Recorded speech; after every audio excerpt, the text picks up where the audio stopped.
They'll blanket you in Wi-Fi and profit off the radiation. Congregation collecting the people for that Satan. I keeps it blazing, cause I can read between the lines. I ain't blind, we unwind what they're really saying. Genetically modify what you're tasting.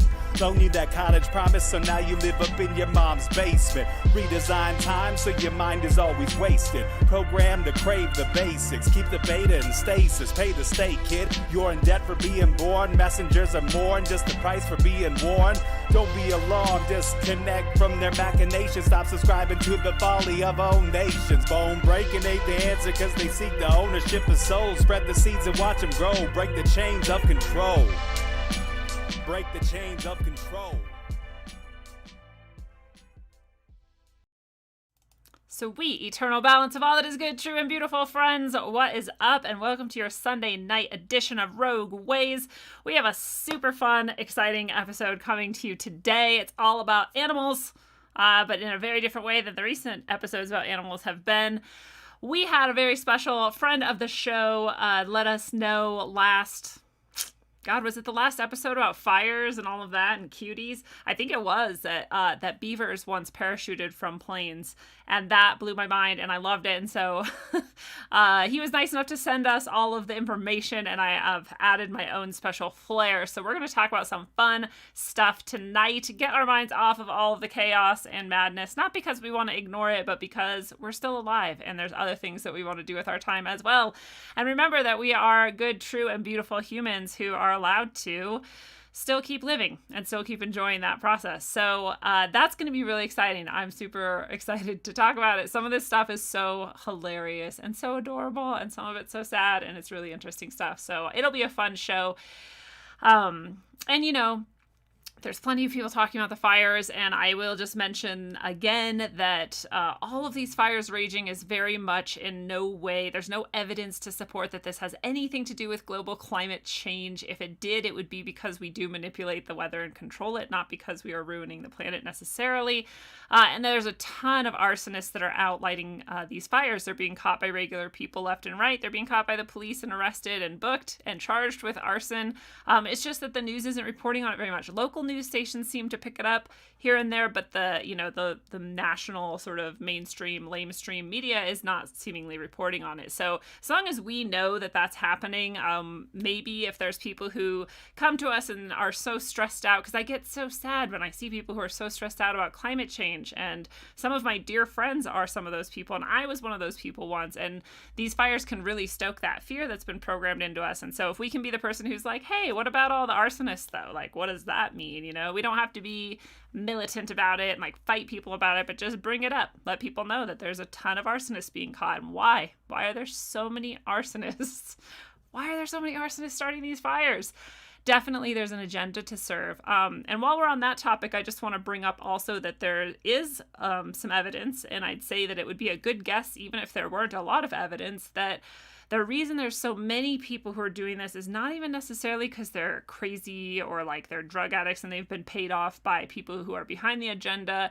That could be happening easily, right? So we can imagine that. But I also want to remind people that there are targeted individuals in the world, and that if there are voice-to-skull, people who are experiencing voice-to-skull technology or otherwise, or maybe even demonic interference. But if these people are experiencing that and it's telling them to go start these fires, and that's going to be what gives them relief somehow, that I can imagine that would be really effective as well. So there's a lot of possible reasons why people might be out doing this. And so I have a lot of compassion if that's the case, because I don't know how easy that would be to deal with. So anyway, things to keep in mind about the fires, even though that's not our topic for tonight. And going back to the cuties subject, which we also talked about last episode, I want to add that I still haven't watched it, and I'm never going to, I believe. I don't want to subject myself to that level of depravity, but some very trustworthy people have watched it, and some, notably some psychologists have watched it and have noted that actually this, nudity and sexualized dancing of the children in this movie are not actually the worst part, which really shocked me to read about. And maybe you've seen this post floating around too, but they actually listed all of these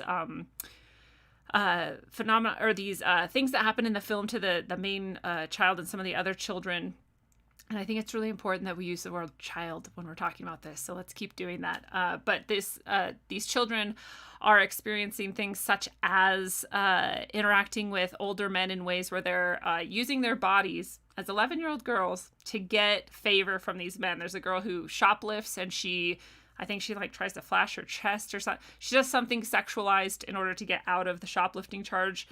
To like please the older man. So there's all of these like little aspects of grooming in the film, and the person points out that this is actually far worse than the dance. The dance is 3 minutes, like towards the end, I guess, and some practices before that. But there's just all of these instances of these girls who are really internalizing and acting out the message that you get what you want by being sexy and sexualized. And so that's way more disturbing in my opinion.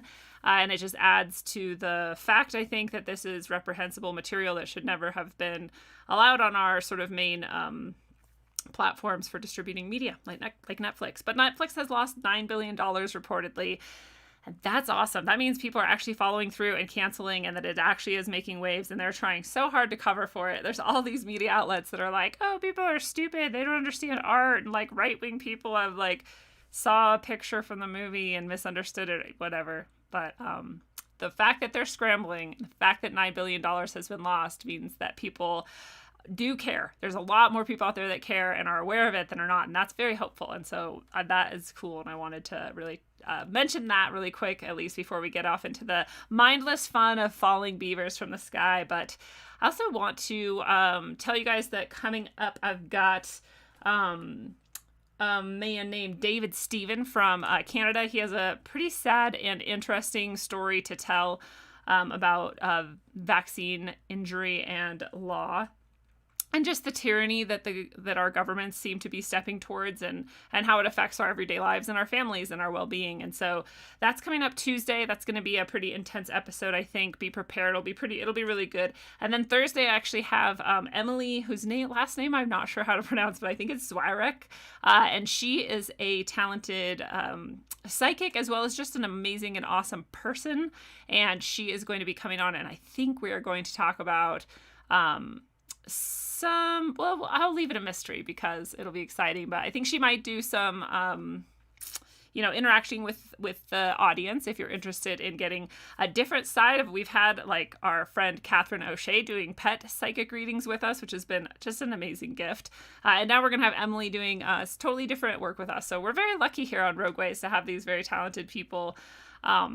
And if you know me and you know Rogue Ways, you know that I don't just buy people's bullshit. There's a lot of people who claim to have sort of like gifts or talents or like products that do certain things. And a lot of them are just, utter crap. And I like to find the people who actually can provably show us that there's more than going on than just the materialist claim, and that life is actually a rich spiritual wonderland in which we are playing. So that'll be really exciting as well. And then Gary Wayne is coming. He was supposed to have already been here, if you remember, but some tragedy befell his family, and so our hearts go out to him, and we will happily await his return whenever he has a chance to come.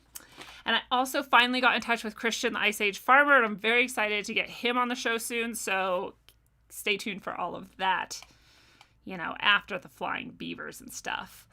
But as always, I like to show you guys some of the projects and things and the ways you can support Rogue Ways. So as always, you can go to rogueways.org. There's all kinds of content here for you to check into and read and just, enjoy. There's a lot of various content to feed your soul there. You can link to all of my other projects from here. And I always like to direct people towards tarot readings. That's something that a lot of people like to get. And this is a place that you can get them. You can also just send $60 or $20, depending on the reading you want, to paypal.me/Corey Sharman. That's my PayPal link. It's here under the tarot link, but also here in the shop. You can just purchase it kind of the old school way in which they tax us.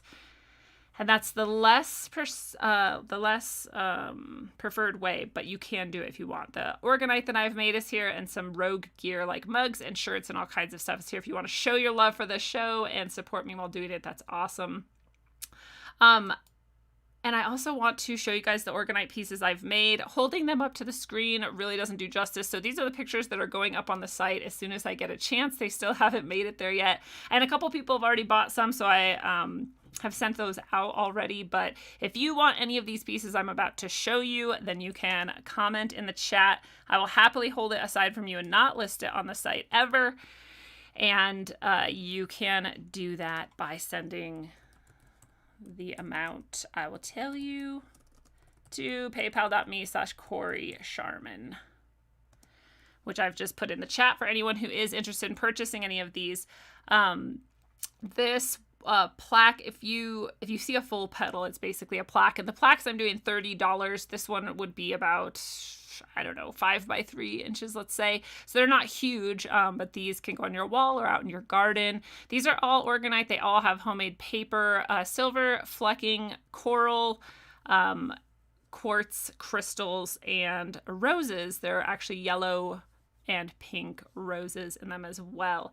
So they're 4-layer orgone accumulators. They will bring all the good energy to you. This one's called Mellifluous Melting. Here we have another plaque. This is a Rosalia. This one would be about 7 by 4, I'd guess. It's a little bit bigger. These all have the same materials. They all have the coral quartz, the silver flecking, the rose petals. This one is probably about 4-inch diameter.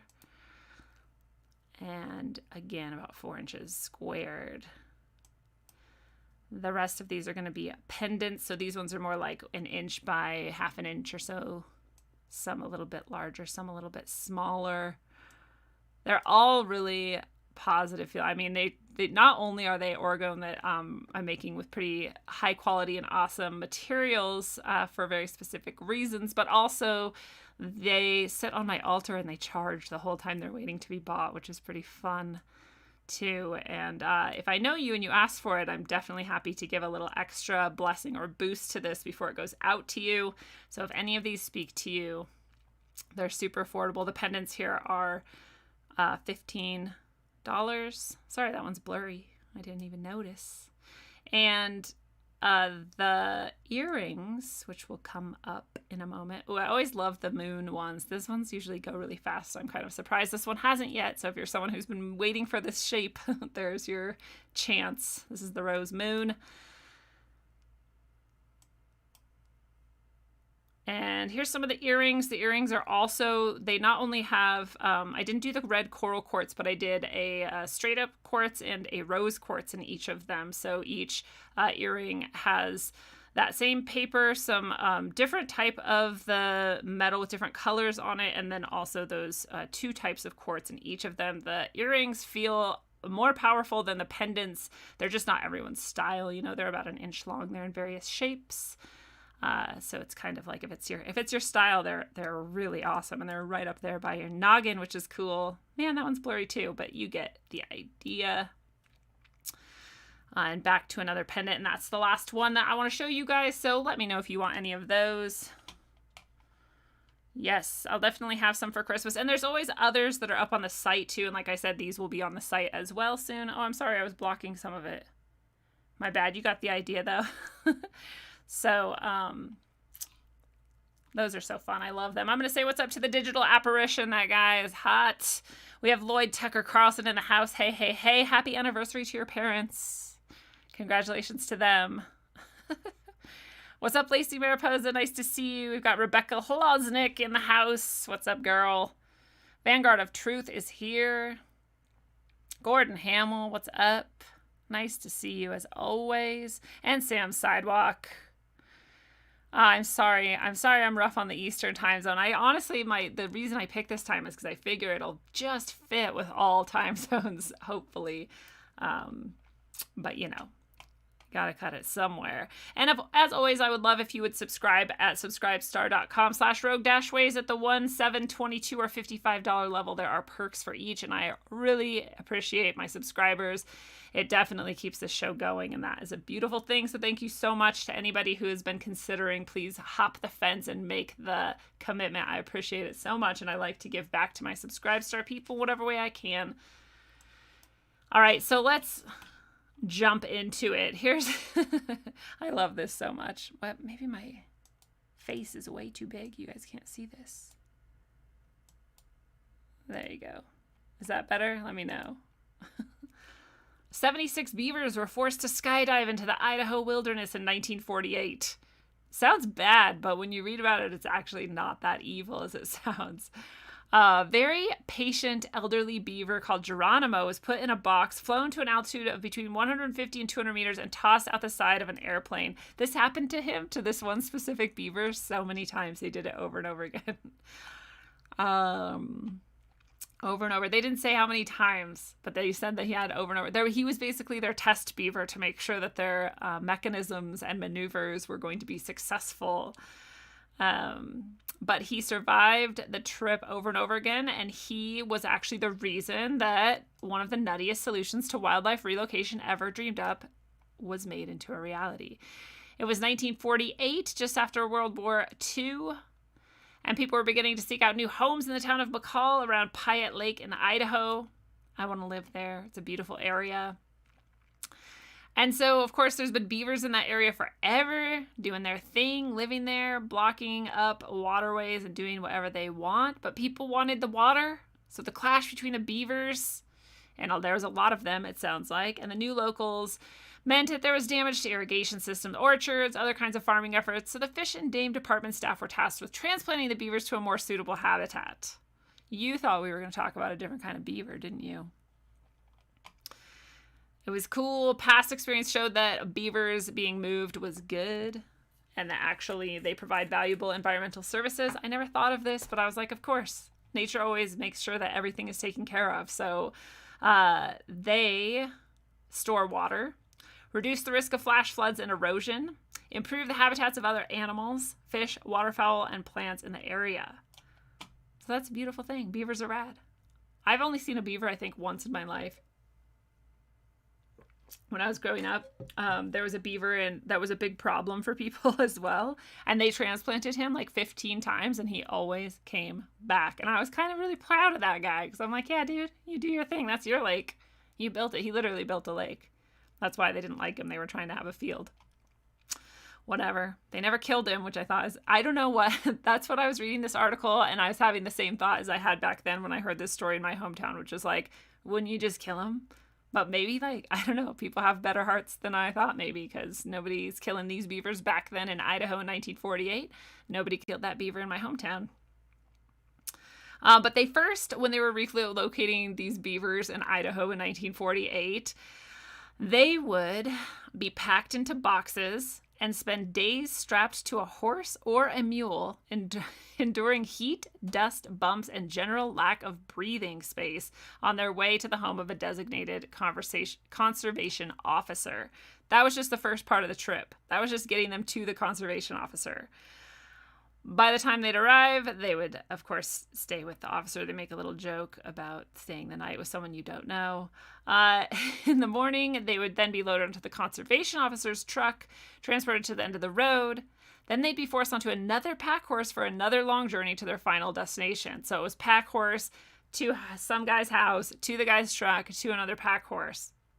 Throughout the whole ordeal, understandably, the beavers got stroppy. Dude, I love the word stroppy now. This article made me love it. The horse's delicate senses were offended, and the conservation officers risked a good old-fashioned mauling, because beavers who are jostled about on horseback get maybe a little bit angry. They also pointed out that beavers can't stand the direct heat of the sun unless they're in water. I feel like that's me. I think I'm half beaver, you guys. What's up, Curious Life? Nice to see you. Curious Life says, we lost the instruction book on how to care for the earth. Apparently. During the transportation, they must be constantly cooled and watered. So they took really good care of these beavers, dude. I mean, other than the fact that no beaver wants to be in a box on horseback, that were pretty nice to them. Sometimes they refused to eat, of course, as animals do when they're pissed off or sick. Older individuals often became dangerously belligerent. It's like, imagine being a beaver. You're like fighting for your life, you think. You're like, let me out of this box, please. I just want to go back to my family and my dam. So these rough trips on the pack horses were very hard of them. The horses and the mules would become spooked and quarrelsome when loading, a struggling, odorous pair of live beavers, which also makes sense. Unless they're like really well-trained horses, that's going to bother them. And often resulted in a loss of beavers, probably from some of them escaping, and perhaps from some of the people being like, dude, get the fucking beaver out of here, who cares? So who knows? But they needed a faster, cheaper, and more humane way of getting these beavers from A to B, and the solution they came up with was using planes and a surplus World War II parachute inventory. And here's where Geronimo comes into the playing field. It says, satisfactory experiments with dummy weights have been completed. One old male beaver, whom we fondly named Geronimo, was dropped again and again on the flying field. Each time he scrambled out of the box, someone was on hand to pick him up. Poor fellow. He finally became, this is the sad part, he finally became resigned, and as soon as we approached him, he would crawl back into his box, ready to go aloft again. Okay, it's either sad, because he was like, fuck, there's nothing I can do. This crazy hell I suddenly live in is just going to keep repeating and repeating until who knows when. Or somewhere in Geronimo's little heart, he was like, I'm doing a great service to beavers everywhere. This is going to keep future beavers alive and well. Who knows? I can't give them too much credit. Some animals are genius. Good job, Geronimo. So what's cool is that they rewarded Geronimo. It says, you may be sure that Geronimo had a priority reservation on the first ship into the hinterland and that 3 young females went with him. It's almost like that's his afterlife. Like he served his, duty well spiritually and he got his virgins in heaven. Even there, he stayed in the box for a long time after his harem was busy inspecting the new surroundings. However, his colony was later reported as very well established. So he was like, you know what? I've done this a million times. I'm not even going to leave this box. You ladies go out. And if you figure something out, like maybe I'll come with you. I don't know. And eventually he went for it. So good job, Geronimo. Little cutie. Little piece of paradise for Geronimo. So the boxes could, of course, fit the beavers in them. They were light enough to be deployed with a parachute, and light enough to end the trip, with a safe landing. And somehow they were kept shut through the fall, but then opened upon landing. And you'll see in a minute. I'll show you the boxes. I don't know how they managed that trick with this ancient technology of wood and rope, but they did. There was one casualty. Sadly, one beaver got out of the box and was riding on top of it as it was falling down to the earth. And he actually almost made it still, but for some reason he jumped off the top when he got closer to the ground. I mean, I can imagine he was very confused. Poor guy. So there was one casualty, but one casualty out of however many hundreds of times they did this is pretty cool. That's not a lot of casualties. When they visited the transplanted beavers, they found that they'd all built dams and houses, had bread, and had stored food for themselves. So they did fantastically. And the transplanting cost was $30 for 4 beavers. They did more than 4 beavers, though.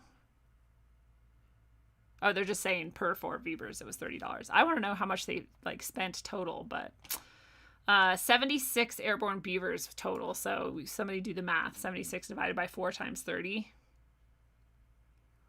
It'd be 19 times 30, which would be almost $6,000. Damn. Even back then? Am I doing that math? No, it's 600. Still, that's a lot of money. The Idaho Fish and Game Department officers had done their job. 76 was enough to restore the balance between humans and beavers. It's like this epic war between humans and beavers, but they worked together to build a peace that was lasting. So I love this story. Thank you so much, NonCon Streamer, for sharing these parachuting beavers with us. And hopefully we won't get a copyright strike if we watch this video. Can you see it? Yes. Into the drop. Hold up. Is the audio good? Yes. All right. Into the drop box. I love that it's old-timey too. Into the drop box. Nearly ready for that flight back into the mountains.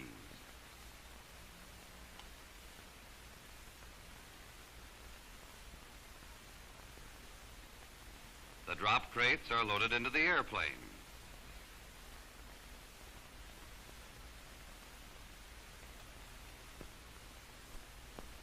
Parachutes are attached to cargo lines, and the boxes are stacked in rows along the waist of the plane. 10 boxes to a load, 20 beaver ready for the flight to mountain meadows.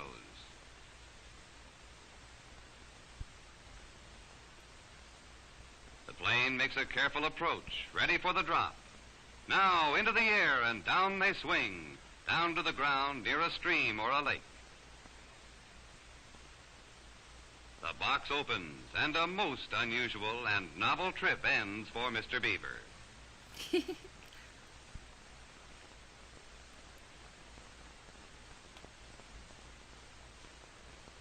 He's on his way now. His nose and his instinct tell him where to find the water. There's room here for a new home.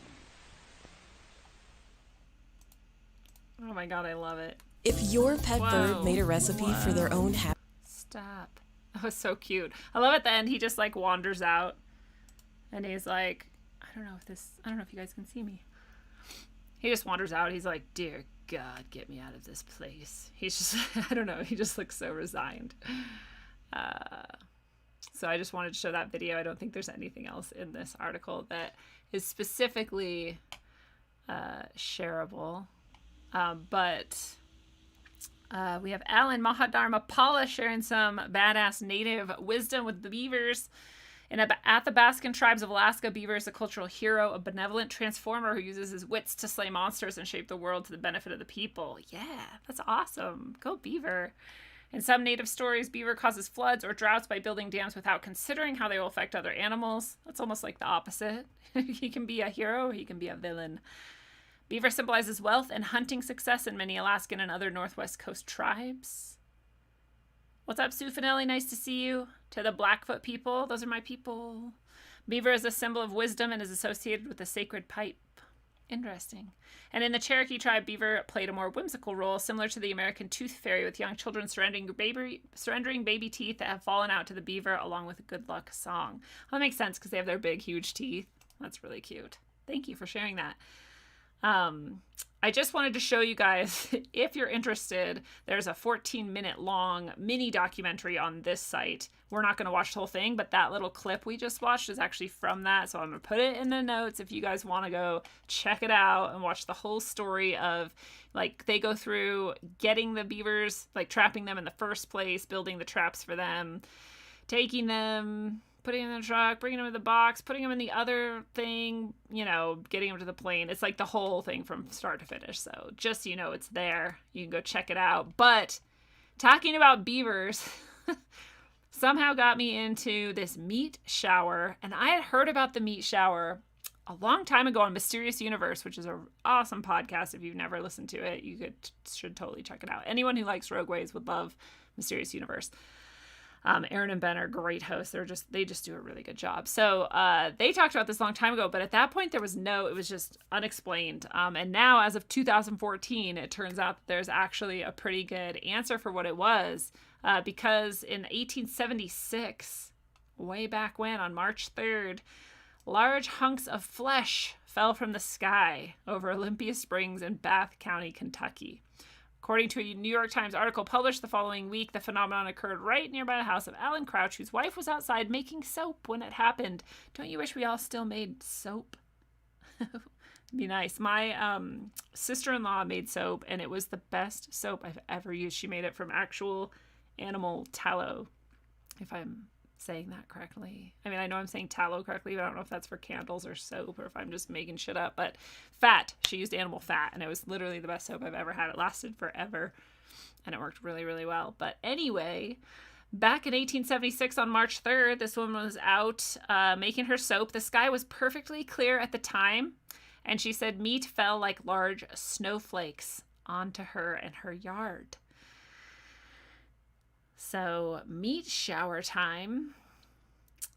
The New York Times visited the day after the alleged flesh fall and noted the presence of meat sticking out of the fences and scattered across the ground. At least one of the hunks was 10 centimeters square. That's pretty big, but most are about 5 by 5 centimeters. So, you know, bits and chunks of meat everywhere. They were apparently fresh when they fell, but they having been left out all night, they were now spoiled and dry. This is such a weird story. 2 unidentified gentlemen turned up to taste the meat rain. Like, to taste the meat rain. So you're going to go, they just said it was spoiled and dry after being left out all night, and who knows where it came from, but you're going to stick it in your mouth and eat it. I hope those men were okay. There's nothing in the story about what happened to them. But they declared that it had the flavor of either venison or mutton. Very nice of them, in the name of science, to do this experiment.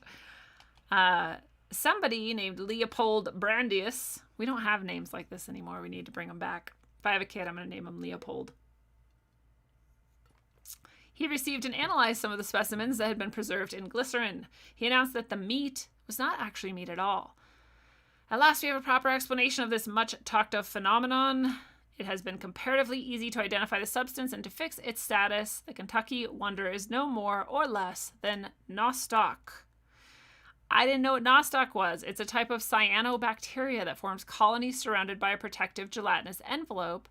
It's known to swell up into a translucent jelly-like mass whenever it rains. Because it's so inconspicuous when dry, for many years people believed nostoc to float on the breeze until it rained, which caused it to fall from the sky like hail. Colorful nicknames such as star jelly, witch's butter, and star slubber were thrown around. So he thought it was this stuff. Nostoc. I guess it is this, I don't know, man. I've seen this, but I've never seen it rain from the sky. Ever. So I don't really get it. It's in the soil, on rocks, at the bottom of lakes, springs. It can grow with the tissues of plants. It's just cyanobacteria that just kind of like hangs out in the world, I guess. So after rain, it swells up. It was once thought to have fallen from the sky. Okay, so it doesn't actually fall from the sky. So that's why I've never seen it fall from the sky. Oh, you can cultivate it and eat it. I wonder if this is manna, dude. But manna fell from the sky. Anyway, so nostoc is this new phenomenon that I don't know too much about. But that's what they thought it might be. You know, there's been twice in my life, I want to say, that I found like a giant glob of something on, once it was on a car. No, both times it was on my car.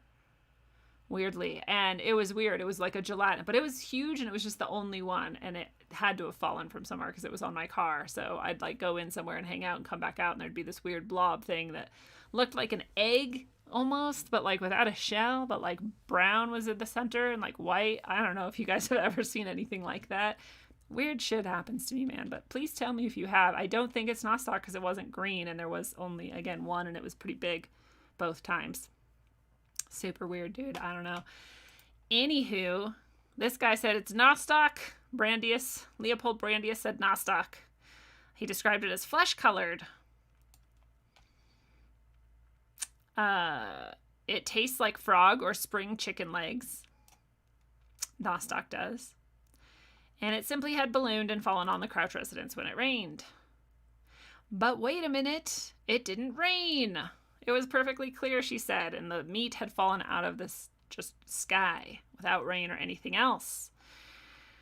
But this guy, even though he was wrong, he did actually he played the role of giving a couple of these samples to experienced histologist and president of the Newark Scientific Association, Dr. A. Mead Edwards, who said it was likely the lung tissue of a human infant or horse. This is the part of the story that I'm like, wait, what? How did the human infant's lung tissue land on this woman's, or a horse's, land on this woman's yard? It doesn't make any sense. Some other people also examined it and said that this samples consisted of some kind of animal cartilage and lung tissue. So there was lung tissue and cartilage of an animal, which could be human. So the infant thing is still not ruled out. Eventually, 7 samples were examined by several scientists who confirmed 2 to be lung tissue, 3 to be muscular tissue, and 2 were said to be made of cartilage. So it's all different parts of something, it turns out. How did they get to be involved in the Kentucky shower of flesh?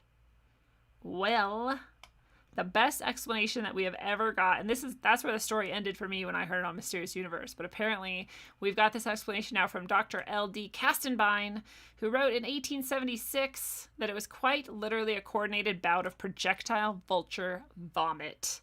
Of course, just projectile vulture vomit. It's totally normal. It happens all the time. I've never heard of such thing. There's vultures all over, I've noticed. I don't know if you guys have noticed or if I just started noticing vultures in the second half of my life or what, but more and more I've noticed more and more vultures everywhere I go. Washington, Oregon, California, Nevada, Arizona, Montana, Colorado, all these like Western states that I spend time in.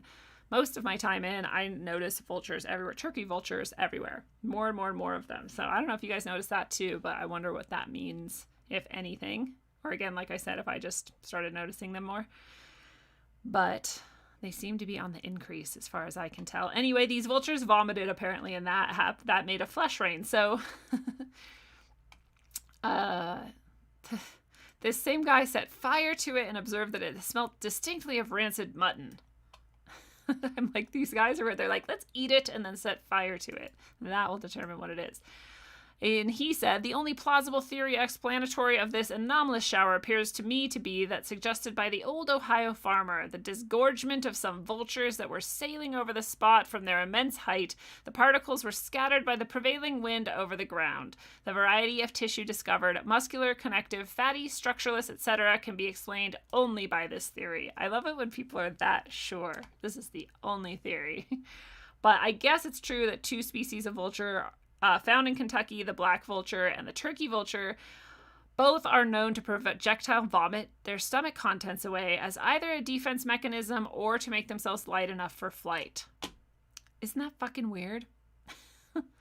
So that is the story of the barfing turkeys that sprayed flesh rain down on someone in 1876. Pretty weird. And hey, we learned what nostoc is. You can eat it. Just be careful to like actually identify something before you eat it. I am not whatever. I'm not a oh my god, I can't think of the word of people who study plants. I'm not a plant biologist, damn it.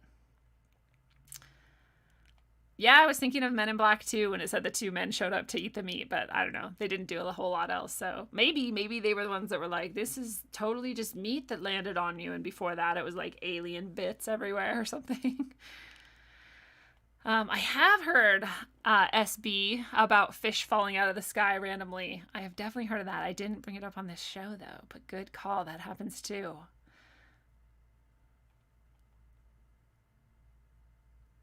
Yeah. What's up, Chris Phoenix? Nice to see you. What's up, Bonnie?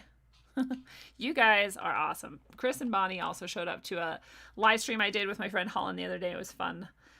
A fun little stream. So we also have just, talking about things falling from the sky, animals falling from the sky, meat showers falling from the sky. We also have bat bombs that fell from the sky, which is weird too. Maybe you've heard of this. In World War II, it was an experimental weapon developed by the United States. The bomb is not so much really a bomb, but the bomb consisted of bomb-shaped casing with over 1,000 compartments, each containing a hibernating Mexican free-tailed bat with a small timed incendiary bomb attached. Bombs within bombs, man. We're getting meta. Dropped from a bomber at dawn, the casings would deploy a parachute mid-flight and open to release the bats, which would then disperse and roost in eaves and attics in a 20 to 40-mile radius. The incendiaries, which were set on timers, would then ignite and start fires in inaccessible places in the largely wooded and paper constructions of the Japanese cities that were the weapon's intended target. So this is like, just use little bats and blow them up. I'm like, these poor little tiny bats. Like, they never asked to be bombs and just kill people. Anyway, so it's sad to me that we do this to animals, but I also, look at how cute they are. Oh, I'm covering it up. Look at how cute they are. Little bats. Mexican free-tailed bat. They were free-tailed, and then we stuck them in a bomb, stuck little bombs to them. Anyway, some guy named Adams went to Carlsbad Caverns National Park and saw the bats, and, Pearl Harbor had happened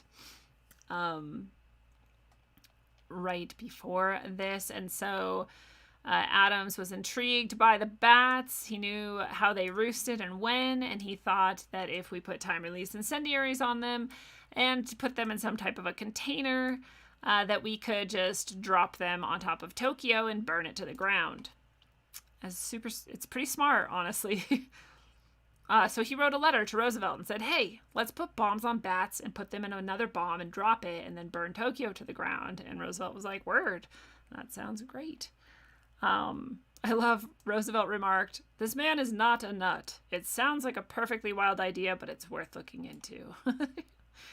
It's true. So they got it going. Why? Oh, hold on. Adams assembled the workers for the project, including the mammalogist Jack von Blocker, the actor Tim Holt, a former gangster, and a former hotel manager, among others. They're like, when the government just lets any random guy do a project, you're like, all right, I got a gangster, an actor, and a mammalogist. Let's do this. But it's nice. He had his assistant, Jack Coulter, a self-described bat lover. So that's nice. But it did not occur to them to question the morality or the ecological consequences of sacrificing a few million bats. Oh, humans. It's just like the beaver thing. Like, it was well intended, and it seems like the beavers did okay, and only one died. But if you watch that video further, you see them just like, they just like grab the beaver and just like shove it in and like rip something off of it and like slam the thing. Like, they have no care at all for the beaver, really. Like, they're not gentle, but they're men of their time, and they're doing beaver work. Anyway, so these guys also didn't care about the bats. Whatever. Even though they loved bats, they didn't care about the bats. We hopefully have learned much since then. The team had to determine several variables to make the project feasible, including what kind of incendiaries could be attached to bats, the temperatures which to store and transplant, what species of bat, A chemist, Louis Pfizer, joined the team, and white phosphorus was replaced with his invention, napalm. God. These poor fucking bats. Napalm, if you don't know, just like sticks to anything and burns forever. And you can make it yourself. I had a friend who made napalm in high school and burned this girl's car to a crisp. There was nothing left but the steel. It's pretty fucked up. Random stories from Lindsay. So they used tests to determine how much napalm an individual bat could carry. Wow. A 14-gram bat can carry a payload of 15 to 18 grams of napalm. This is going to be a question asked on a Monty Python skit at some point, so remember that.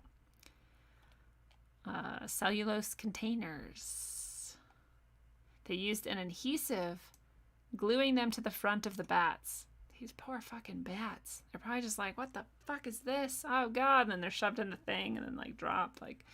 Jesus. So there were some setbacks. Carlsbad Army Airfield was set on fire on May 15th, 1943, when armed bats were accidentally released. The bats roosted under a fuel tank and incinerated the test range. Here is an image of the fire that ensued. That's hilarious. It serves you right. That's what happens when you fuck with bats, bitch. So, following this setback, they gave it to the Navy. They're like, we don't want it anymore. The Navy named it Project X-Ray, passed it to the Marine Corps. The Marine Corps moved the operation. They did a fake Japanese village. It's just so amazing how much effort went into this. They built a whole fake village in the Dugway Proving Grounds in Utah. Observers had optimistic accounts. A reasonable number of destructive fires can be started in spite of the extremely small size of the units, talking about the bats with the bombs glued to them. The main advantage of the units would seem to be their placement within the enemy structures without the knowledge of the householder or fire watchers, thus allowing the fire to establish itself before being discovered. It concluded that X-ray is an effective weapon. Regular bombs, if used, would give 167 to 400 fires per bomb load, where X-ray would give 3,625 to 4,748 fires. That is a lot more, just using bats. So they did more tests were scheduled. But when this fleet admiral heard that it would not likely be combat ready until mid-1945, and they had already spent $2 million on it, it was moving to the development. They decided the development was moving too slowly, and then they developed the atomic bomb. So fuck all the bats. We killed a bunch of them for nothing, and then did the atomic bomb. Yeah, so that's the story of bats being used as bombs. Bombs within bats. I'm personally glad that the bat bombs didn't get used. I feel like putting that karma on a bat is so rude. Of course, it's not the bat's fault. I guess the bat doesn't get that karma. Thank God. Man. So sometimes animals are lucky in our stupid human ideas of what we should do with them.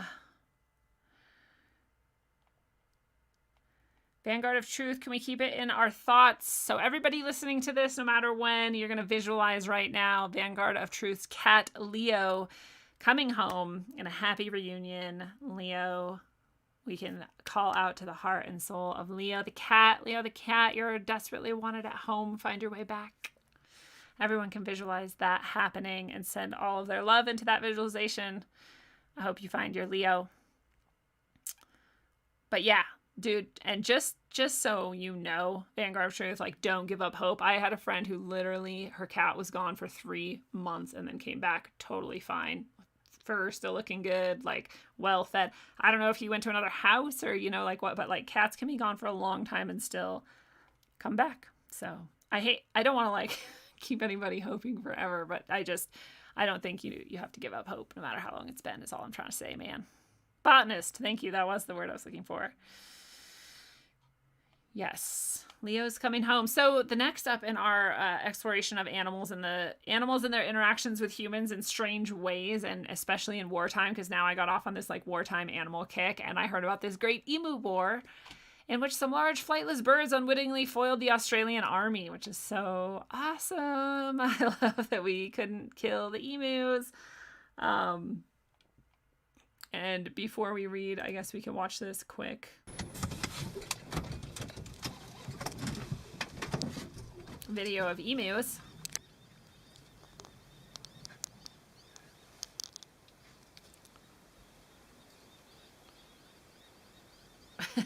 What? This guy's just doing bicycle kicks or whatever those are called. Storm brewing in the background. Why do they love it?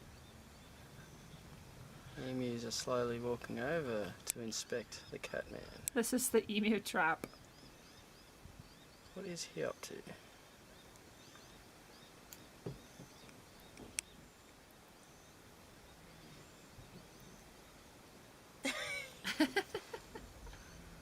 Is that him making the noises? I can't believe they're like into it. They're like, we just want to see what the hell this is. Like, maybe let's not get too close. Maybe let's get closer. Man's on the hunt for a new girlfriend. What will he do?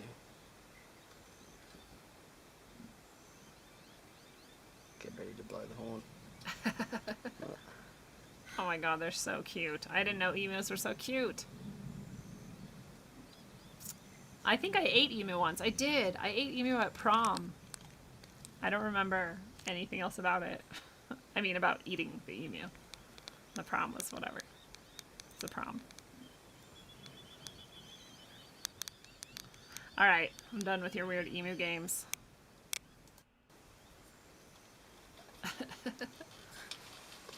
Thank you, emu man. Alright, so those are emus. That had nothing to do with this article, which is even better.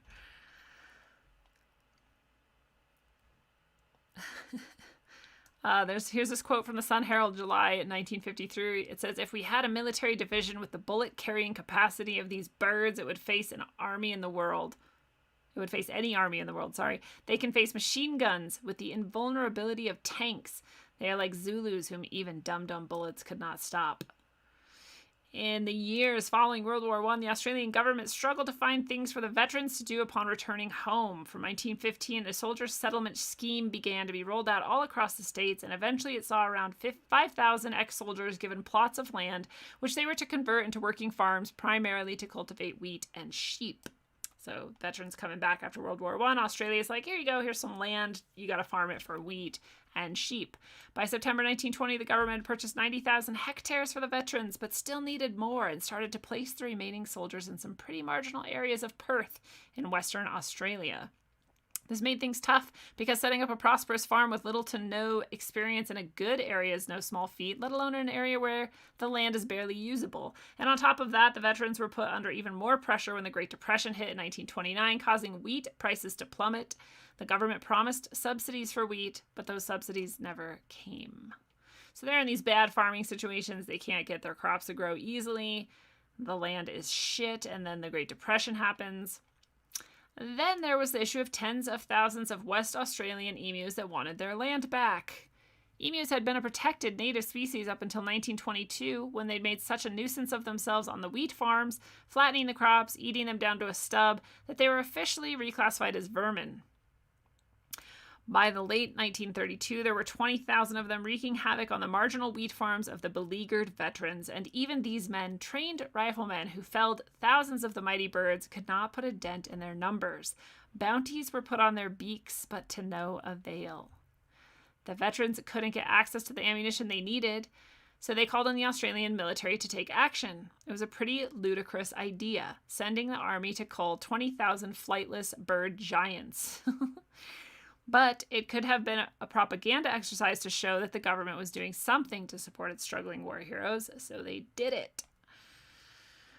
The army set out on November 2nd, 1932 to determine to gun down a group of 50 birds in the district of Campion. They moved in formation behind the birds, and the birds answered their organized assault with inspired chaos, scattering themselves in all directions to minimize the casualties. But despite their best efforts, says Johnson, the first blood in the bizarre emu war had thus been drawn by the Australian army. It was game on. 2 days later, the emus had their revenge. Concealed gunners sighted 1,000 emus nearby and waited patiently for them to make their way over. At point-blank range, the soldiers opened fire, felling maybe 10 or 12 emus, but then the machine gun jammed. The emus scattered again, having delivered 1,000 of their fluffy hides into the hands of the soldiers before snatching almost all of them back just as quickly. The media had a field day, quoting one of the recruiters as saying, "The emus have proved that they are not so stupid as they are usually considered to be.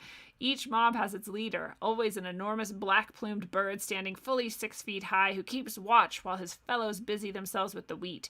At the first suspicious sign, he gives the signal and dozens of heads stretch up out of the crop. A few birds will take fright, starting a headlong stampede for the scrub, the leader always remaining until his followers have reached safety." These well-organized emu, they know what they're doing. The army tried gunning them down in moving trucks, but found they couldn't aim properly at their speedy foes. A lone victim rendered himself a nuisance all the way to the end, his corpse getting tangled up in the vehicle's steering equipment, which caused it to veer off and destroy half a length of somebody's fence. So they managed to kill one, and it fucked their car and a fence up. On 8th of November, it was reported that the Major Meritus Party had used 2,500 rounds of ammunition, 25% of the allotted total, to destroy 200 emus. When one New South Wales state Labour politician inquired whether a medal was to be struck for those taking part in this war, his federal counterpart in Western Australia responded that they should rightly go to the emus, who have won every round so far. I agree. A second campaign was mounted on November 13th, 1932, killing 40 emus. That's all. 2 days later, barely any, but about a month later, it was reported that 100 emus were being killed every week. Even so, he did the maths and found that it took 10 bullets to bring down every one emu, which was a pretty dismal effort. He was recalled, and all praise our skittery warrior bird giants. The great emu war had finally come to an end. The emu won the war. You can't kill them. They're organized and smart. But, of course, the government then decided to give the ammunition to locals and let them take care of their own problem. And 57,000 emu lives were claimed over 6 months. So that was way more effective. That's crazy. Damn. Can you imagine?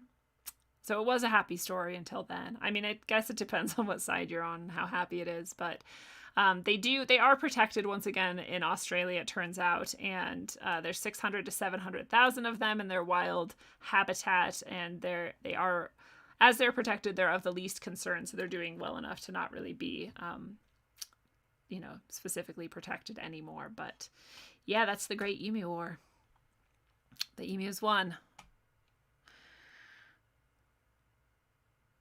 Emus can rip you up if they feel threatened, Chris Phoenix says. They are vicious. Yeah, dude, I'm way more scared of ostrich, though.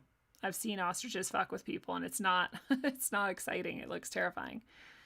And they can, like, chase you at, like, 40 miles per hour or something. I mean, literally, I had no idea that ostriches were that messed up. But yeah, even a chicken. My chicken's claws will, like, scratch and leave scars. They could peck you. I mean, every animal has some sort of defense.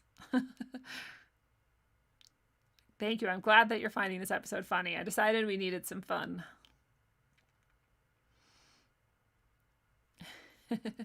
Swans too. Yeah, it's true, dude. Swans will like bite. They're assholes. But I'm like, dude, they kind of deserve to be. The people who fuck with swans all the time are usually like asshole little kids and just dicks who think that like animals don't deserve respect. So I'm kind of glad that swans are aggressive.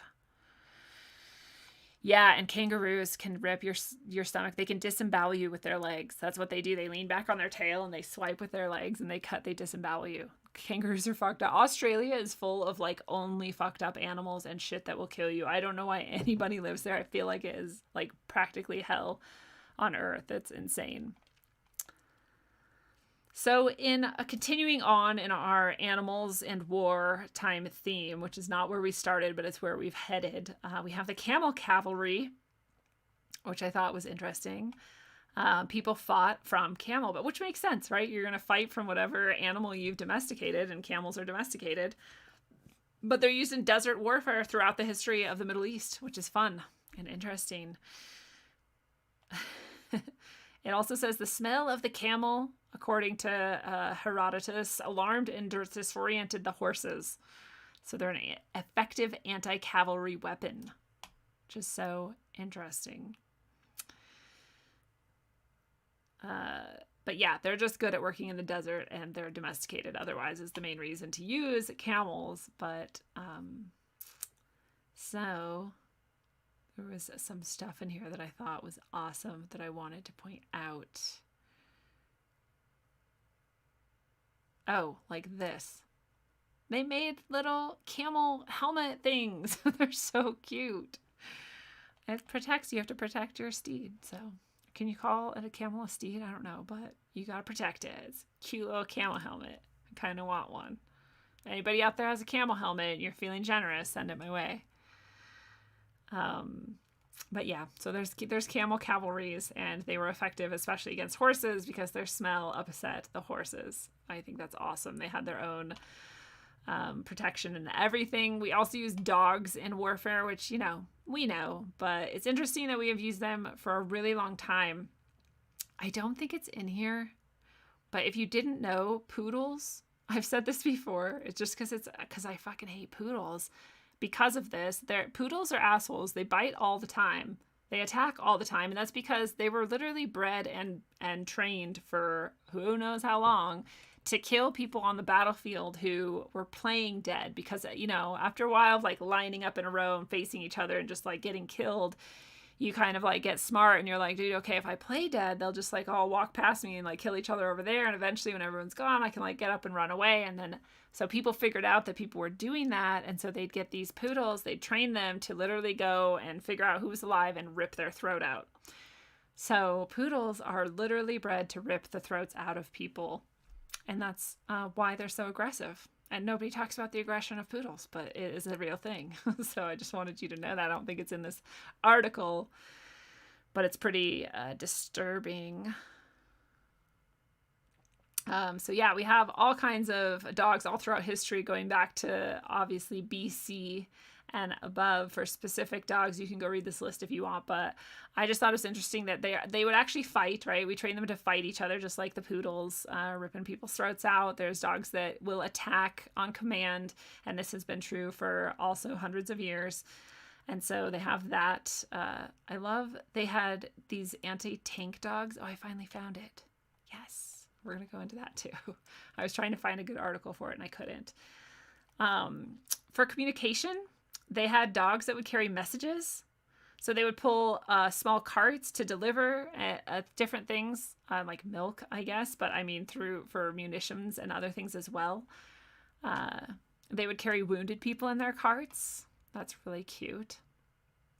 They were like pack horses, but more probably maneuverable, right? And dogs freaking love doing work. So I get that, like, it's not necessarily cool to train dogs to kill people and use them in that way. And, but at the same time, if that's like your bond with your dog and you've got your dog trained to help protect you and your place, like that's cool. So the line gets blurry where you should start and stop these things. It's still just interesting though, that we did it and then we do it. The Soviet Red Army used dogs to drag wounded men to aid stations in World War II. It's the opposite of the poodle. Get the wounded and get them healthy again.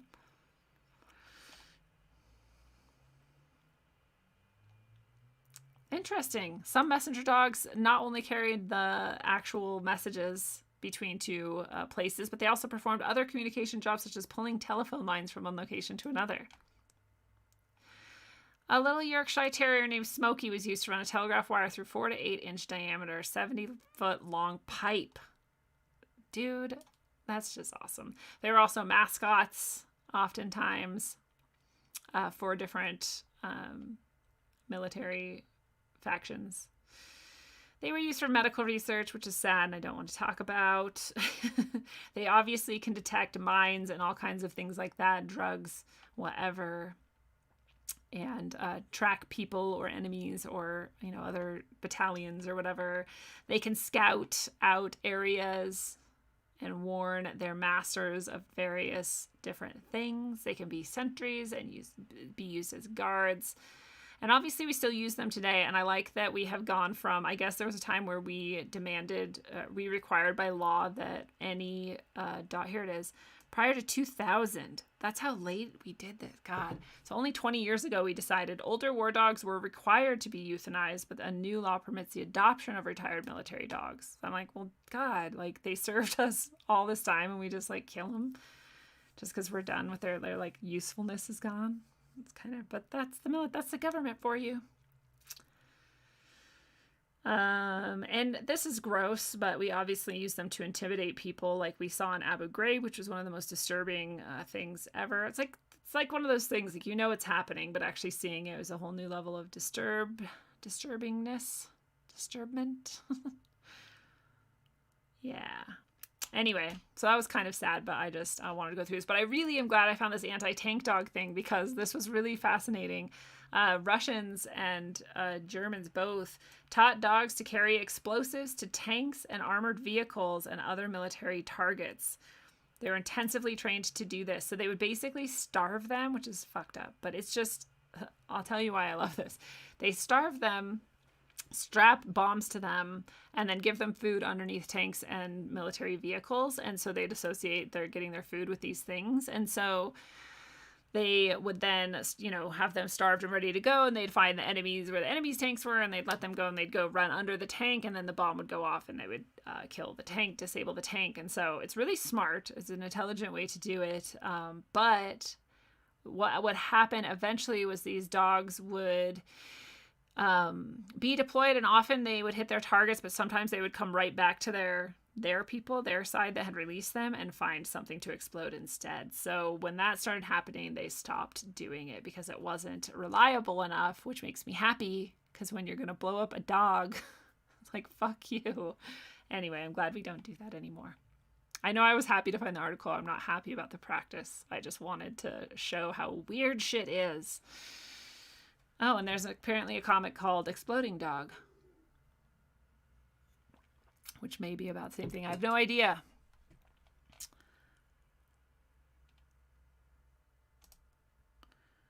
Oops.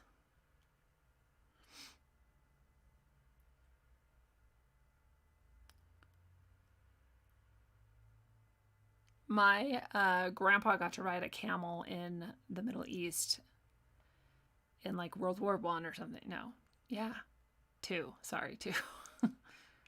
But I just thought that was cool. He's like, it was disgusting and they stink really bad, but like, I got to ride a camel.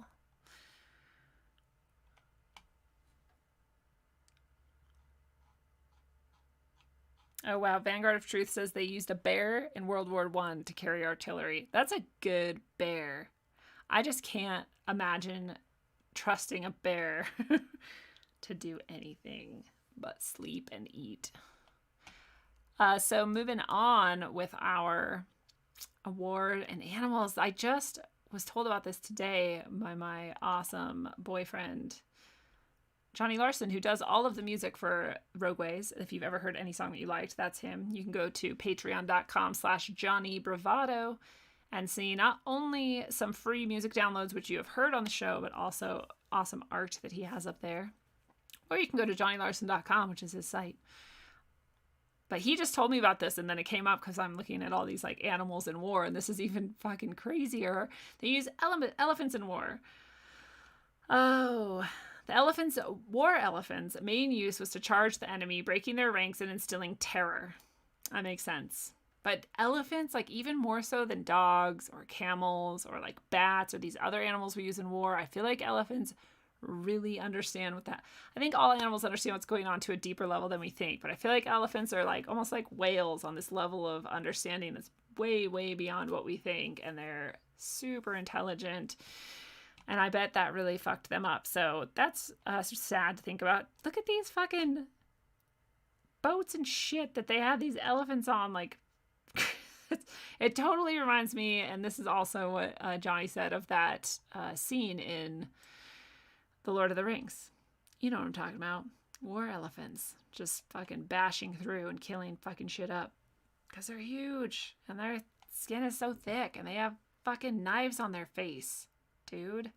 This is actual, like, went over their tusk and was an additional knife. Like, as though they needed more knife on their tusk, they added knives length. I don't know, just like, people are so weird. This is a tusk sword. So like the camel helmet, if you have a tusk sword and you're feeling generous, I would love one. Just to have it and remind me of how fucking crazy humans are.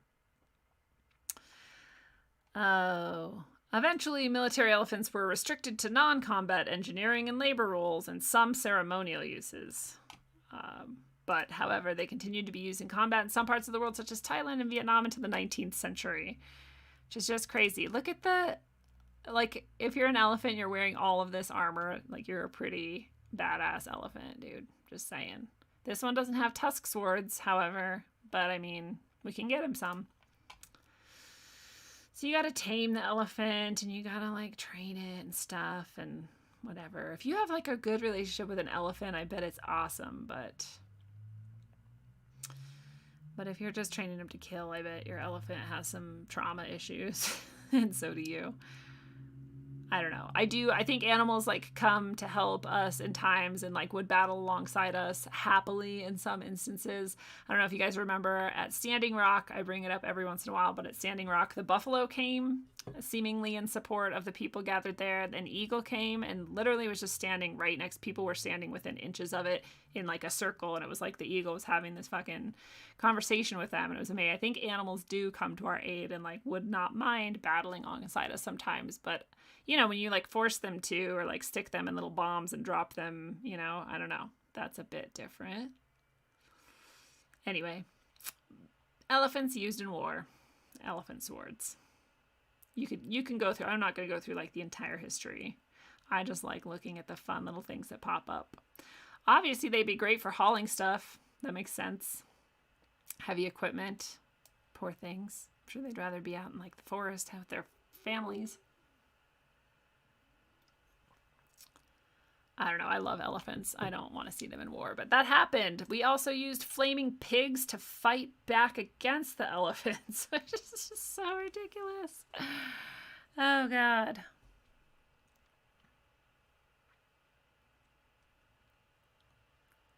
the link. I can't get links. I don't know if you guys see links that you post, but I don't for some reason. So I'm sorry. Weaponized dolphins, though, good call.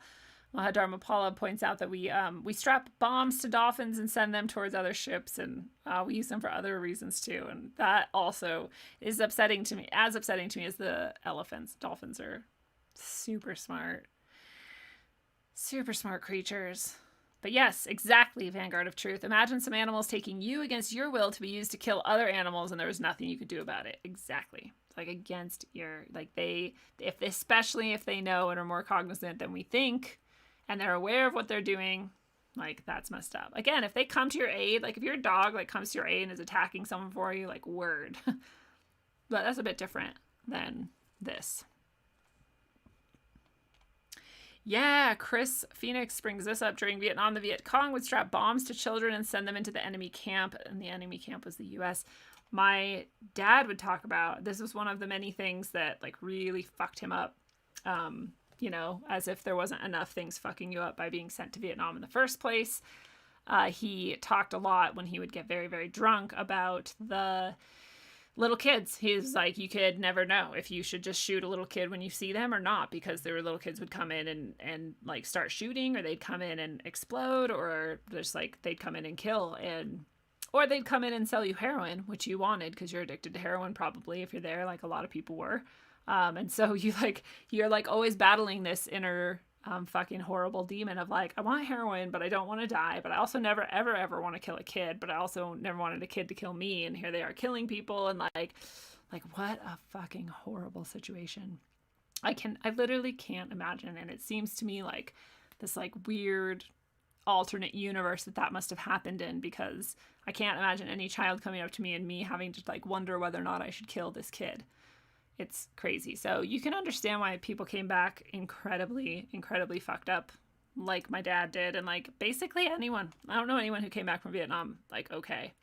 Some people coped better than others, you could say, or like whatever, but definitely good point. So we even use our own animals, our own selves as animals in war. Just obviously, that's like what war is. I know, it is appalling.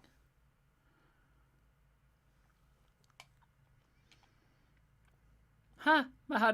Alan points out experts who have studied the U.S. Navy's cetacean training exercises claim that 36 mammals could be carrying toxic dart guns. Jesus. The U.S. Navy admits it has been training dolphins for military purposes, but has refused to confirm that any are missing. Of course. Yeah.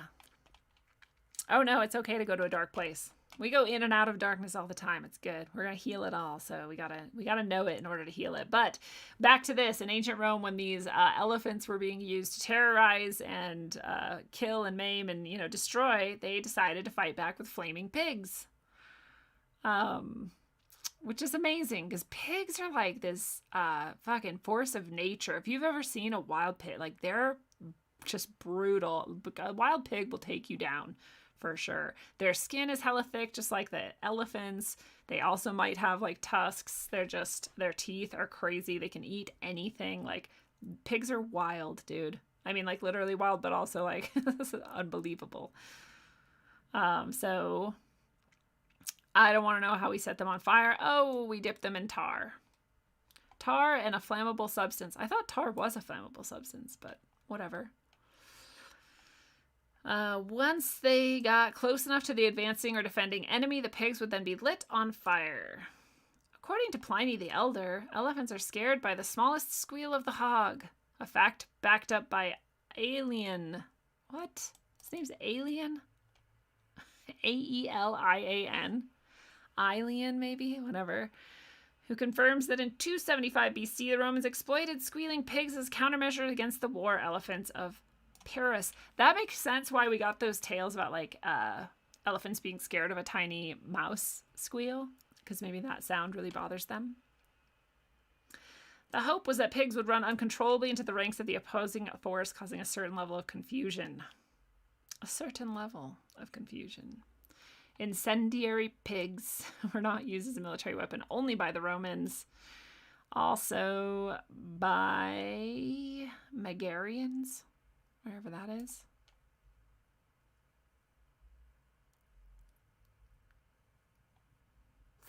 Anyway, once the flaming pigs ran squealing through their ranks, the highly trained elephants would no longer obey orders. They were frightened.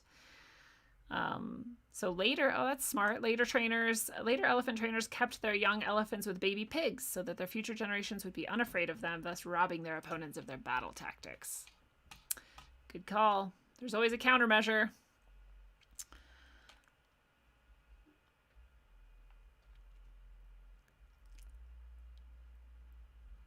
Yes. I agree. Vanguard of Truth says, if I had to kill a child, not only would I be completely depressed my whole life, but I feel like I would physically vomit, which proves moral standards aren't a human concept. Agreed. That shit is written into us. And it's just not natural to kill one another. I agree. But we always see that. It's like really hard actually to get people to kill each other. And Freeman Fly talks about this a lot, where he points out that they really have to train us in the military. They have to dehumanize us. They have to really strip us of our connection to one another on an empathetic level. They have to make us void of emotions and just very disconnected from ourselves in order to even get to the point where we will start to become like weaponized. And even then, oftentimes they find in studies that it's like 80% of the time people shoot intentionally away from their target slightly, because they don't want to kill them even when it's their like enemy in the heat of battle, which is fascinating, because you'd think especially then you would like try to kill someone who is, your supposed enemy, but no, we don't necessarily do that. And so it actually takes a lot to get a human to kill another human. And I'm sure demonic possession is one of those things that can get someone to do so, but this was really gross. Sorry for this. Oh, I forgot. Hopefully you guys have been able to see everything. I thought my face was on the other side of the screen. I'm very inexpert at moving my face around the screen in the right spots at the right size. But you guys love me anyway. And I love you. But they have exploding rats as well. It was legend. They never actually ended up using it. It was in 1941, just around the time of the exploding bats. They're like, hey, if we can do exploding bats, maybe we can do exploding rats. What about exploding cats? They got Dr. Seuss with it. Their aim was to blow up enemy boilers by lying rats on the coal beside the boiler with the fuse lit when the rat was shoveled into the fire with the coal, but they were never used, as the first consignment of rats with bombs in them was seized by Germans and the secret was blown. So the exploding rats never came to be. I don't know why you have rats in your coal, but I guess that was a thing then, and so it could have worked if these wily Germans hadn't seized the first order of rats or whatever the hell. Cat bombs. That's our next article. We have birds and cats with bombs. Like, this is so dumb. Slap an incendiary device to a house cat and pray that it dutifully runs headlong back to your foe's fortress. It's just like the dog tank thing, or any other thing where you light an animal on fire and you're actually in close enough proximity to do that. Like, why wouldn't the animal run back towards you? So that's the short version of this story. But yeah, I like that you had to optimistically assume a cat will sit long enough to allow you to attach a flaming bag of doom on its back and then send it towards your enemy. But it does make sense that once you get a burning animal into a medieval town that you would cause great havoc, because I assume there'd be like, I don't know, just based on movies, there's like hay everywhere. But it does look like it's mostly stone, so I don't know, dude. Anyway, they want to get a cat from the place where you want it to go back to. So they're assuming that you like take it from this town and therefore it'll run back to the town when you release it. Kind of makes sense. Bind a sack to the back of the cat, put the sack on fire, let it glow well, and thereafter let the cat go so it runs to the nearest castle or town and out of fear thinks to hide itself, where it ends up in a barn where hair straw will be ignited. So it sounds well thought out, but as we know, that didn't work. You can guess why. I'm sure the cat just ran around freakishly trying to get fire off its back. I don't know why I have this open. this, I wanted to go to something really happy that had nothing to do with animals and death or killing each other before we ended, because some of these things have been funny, some of them have been victorious for the animals, and some of them have been kind of sad. But this is an all-around good and happy story that I figured we can end with. But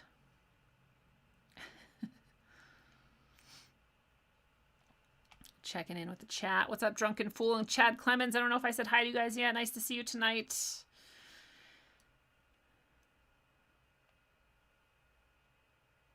The Drunken Fool says, before we went into combat, we had an entire class on making sure you don't just take cover, but that you fire back first, because a third of all soldiers will never fire their weapon in combat. That's amazing. So they have a special class on it, but I wonder how much that class even changes it, you know? Like, I wonder what the end result is, even like half or what. I wonder. It'd be interesting to know. Regardless of the atrocities of war, I have all the respect towards our veterans. Absolutely, Vanguard of Truth, I'm with you. I used to really diss cops and veterans both, and until I realized that I was just fighting my neighbor, you know?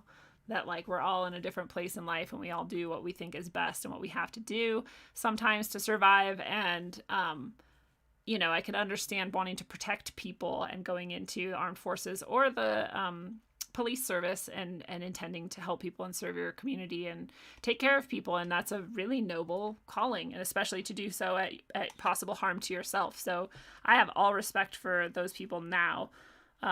Again, I think I was just trained by our Marxist communist rhetoric to hate those people, because those people are the main thing standing between us and, you know, any force, whether our own government or external, taking over and controlling us much more tyrannically than they already do. And they know that. So they would love for us to turn on each other. Makes it way easier. Divide and conquer, you know. It's not just against who you think, it's divide you against any of your possible allies. So I'm with you with that. I have all respect for people. Yes. So this is a really happy story that we're going to end on. This is Ning Nong the elephant, and this is an animal hero. So we all remember, possibly most of us, I would guess, the day after Christmas in 2004, a devastating tsunami hit coastal areas all over the Indian Ocean. And more than 230,000 people, let me move my face finally over there. I think it's better. More than 230,000 people in 14 countries lost their lives. So fucked up. I think you guys remember that. It was crazy. I just couldn't imagine it. So many stories of tragedy, but also miraculous survival arose in the days afterwards as the survivors started to pick up the pieces. And one amazing story is of Ning Nong the elephant. She was an Asian elephant. This isn't her, but that is a similar elephant. 8-year-old Amber Mason from Milton Keynes in England was on vacation in Phuket, I think that's how you say it, Thailand, with her mother and stepfather. And the brightest spot of her holiday to that point had been making friends with a 4-year-old Asian elephant named Ning Nong. On that fateful morning of the tsunami, Amber had run off to visit her pachyderm pal. Just after breakfast, she climbed on Ning Nong's back, and the two followed the elephant's owner, Yang, down to the beach. Yang was busily collecting stranded fish from the beach for food, while Amber and Ning Nong were hanging out together. At one point, the elephant sensed that something was wrong and took off running inland. When the wave arrived, he stood still and braced himself against the wave, saving Amber's life. Amber's mother, Samantha, and stepfather, Eddie, were not on the beach when the tsunami hit. They were alerted to the disaster when they heard screaming. Samantha went running out into the streets to search for her daughter. She herself was screaming as she asked people where the elephant was. Someone told her that the elephant was dead, and she started to panic since she knew that Amber would have been on his back. Even though she was in water up to her knees, she tried to run along the beach. Then Samantha saw Ning Nong at the far end of the beach with Amber still on his back. When Amber waved at her, she became almost hysterical with relief. They managed to get back to their room just before the second wave hit, washing away 6 ground floor rooms from their hotel. They're back home in England, and Ning Nong is back to playing on the beach and making friends with children. The family is so grateful to the elephant for saving Amber's life that they have arranged to pay £30, I don't know, a month to help Yang with Ning Nong's upkeep. This is some other kid in Ning Nong. Get bigger. What? I can't make this bigger for some reason. Maybe I can do it like this. And here. So this is the actual elephant that saved her life. And here's Henry taking Ning Nong for a walk. Oh. I'm taking Ning Nong on his lead. If he gets lost in my eye. Stay there. Whoa, Ning Nong. Ning Nong. It's not this way. Yeah. And now Henry is Henry smiling. climbed up on top of Ning Nong. Everybody's smiling. Okay.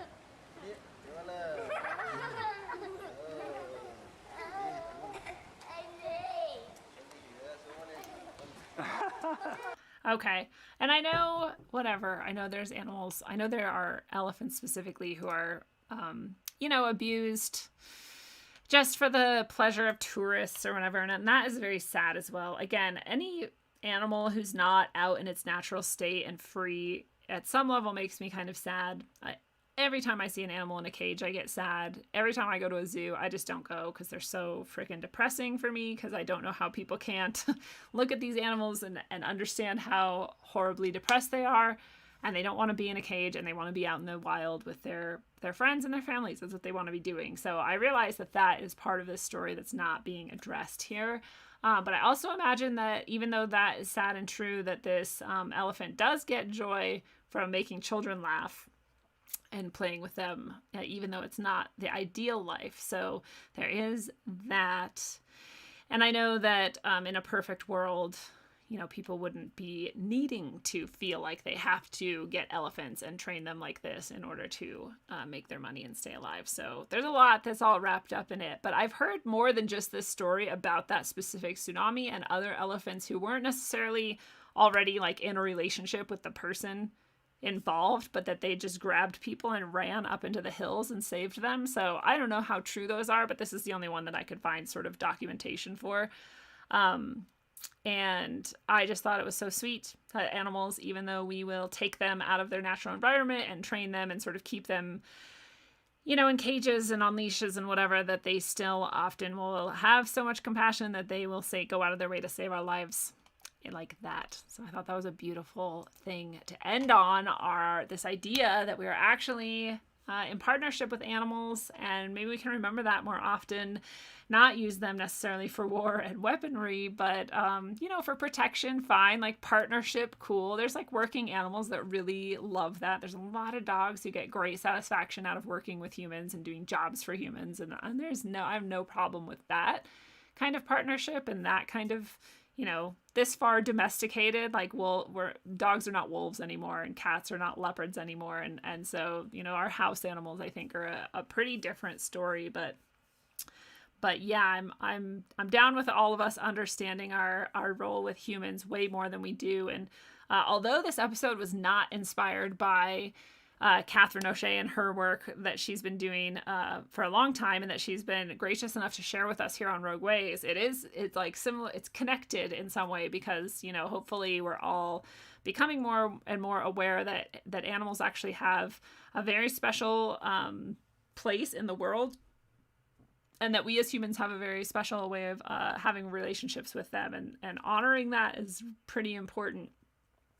Don't take them for granted. Don't treat them like nothing. And give them what they deserve, and respect that. And, I think that most of us do that anyway, where most of us are not psychopathic, like assholes. And so, we just naturally sort of respect animals. We're not, I don't know. I think most of us are like that. But I'm often surprised at how much we're not. I was in Yellowstone a while ago. God, it was like 10 years ago. But anyways, I was in Yellowstone, and there was, there's like buffalo everywhere. And it was my first time seeing a buffalo in the wild. And so it was really cool for me. And I was in some parking lot at one of the many places you can park and whatever. And this buffalo walked up behind our car. I was like, oh my God, there's one right behind our car, in the parking lot. This is so crazy. And he went walking, and I was getting my camera ready and super excited. I wanted to get out and get this really close up picture of him. And I jumped out of the car finally, and I had my camera, and he was halfway down the parking lot at this point. And I started kind of not even running, but I was just kind of excitedly moving quickly towards him and getting my camera ready. And he stopped, and he turned around, and he looked right at me. And I was like, oh shit. Like, just that look from that far away, I was like, I get it. I'm not gonna run towards you. Like, I respect you. And I could tell he was just like, okay, you get it. And like turned back around and kept walking. But like, and I was just like, okay, like, you know, and I got my stupid picture or whatever. And I was like, in my head, I was like, don't run towards buffaloes, idiot. Like, duh. But I also noticed that I stopped and turned around, but other people would like run towards him and he'd do the same thing where he'd like stop and look at them, and they wouldn't. They would just like keep being idiots. And like, I just think there's a lot of people who don't get that animals are their own beings. They have their own boundaries. They have their own ideas about what should happen. Like, you have to respect them at least on that level, because they'll fucking kill you if you. It's like these stupid people who like stick their kid's hand in honey and like so that the bear will like lick their hand, and then the bear mauls their kid and they're like, I didn't know. And it's like, what, did you think it was like a prop in your life? Like, it's weird. People have weird ideas and relationships with animals, but I think that the Rogue Ways audience is much more intelligent than that, and we realize that the animals are their own independent individual beings, and we respect them, and they all have something to offer, you know, and they all have their roles, like the beavers at the beginning of this episode, who are actually taking care of the environment, because that's just the way that nature works. Everything works together to take care of itself.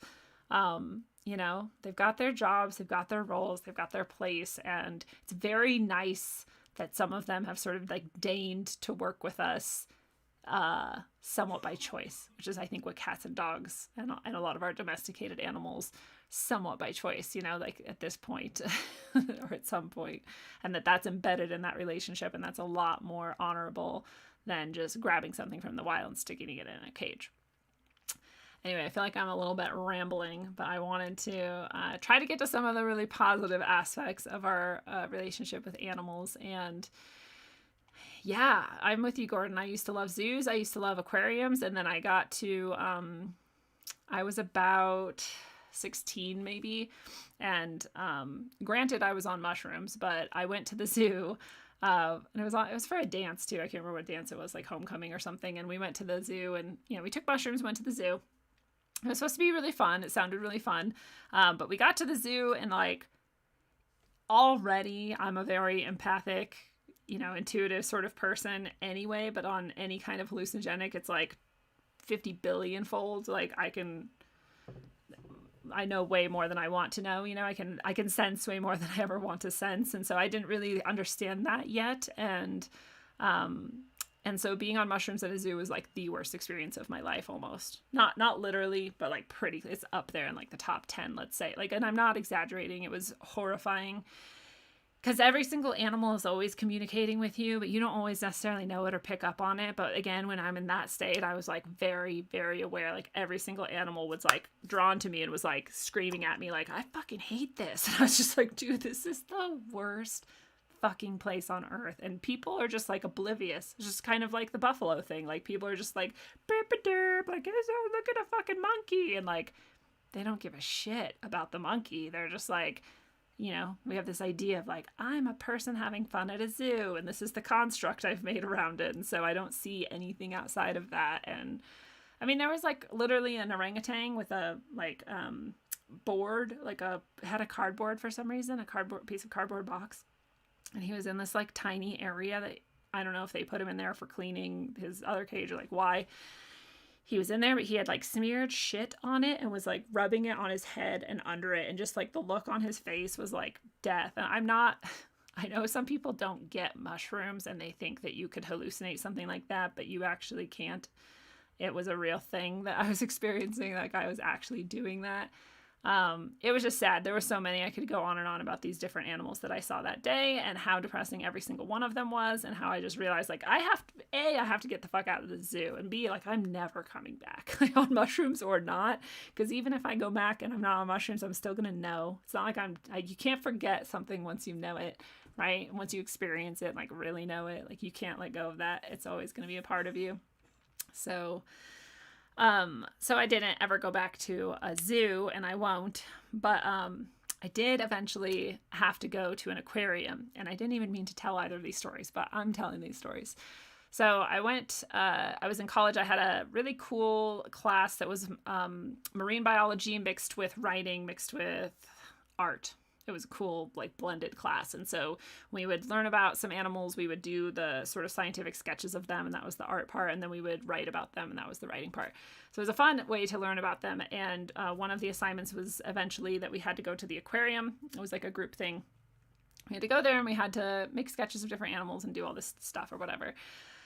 And I told my professor, like, I'm not going. And they were like, why? I'm like, I don't go to zoos or like, I'm not supporting that. I'm not giving it money. And I also like it deeply offends me. Like I'm emotionally unwell if I'm in these places, and I don't want to experience that. And I explained, like, I think all these animals are depressed, and I think it's cruel, and I don't want to be a part of it. And my professor was actually like, you know, you can choose not to, and if you want, here's this sort of alternative assignment, but I actually encourage you to go, because the writing that you produce from this and the art that you produce from this might be something that affects other people and allows them to understand that point of view you have. And I was like, you know, you got my ego here.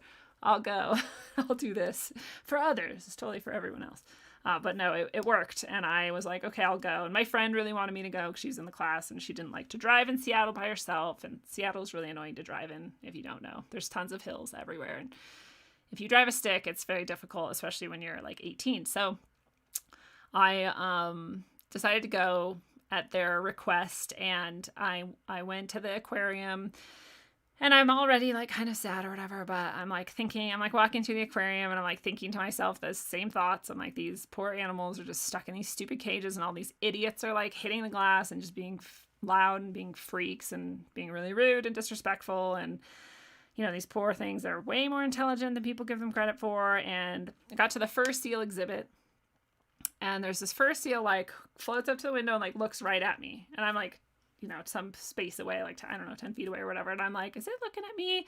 And it nods and kind of like does this little thing, and it's still looking at me. And I'm like, that fur seal like wants to talk to me. And I like walk over to it, and it's like getting excited that I'm coming closer. And I wave my hand at it, and it like flips its fin and like looks at me, and it does like some spins and comes back and looks at me. And I'm like, this fucking fur seal like is talking to me. Like he's communicating with me.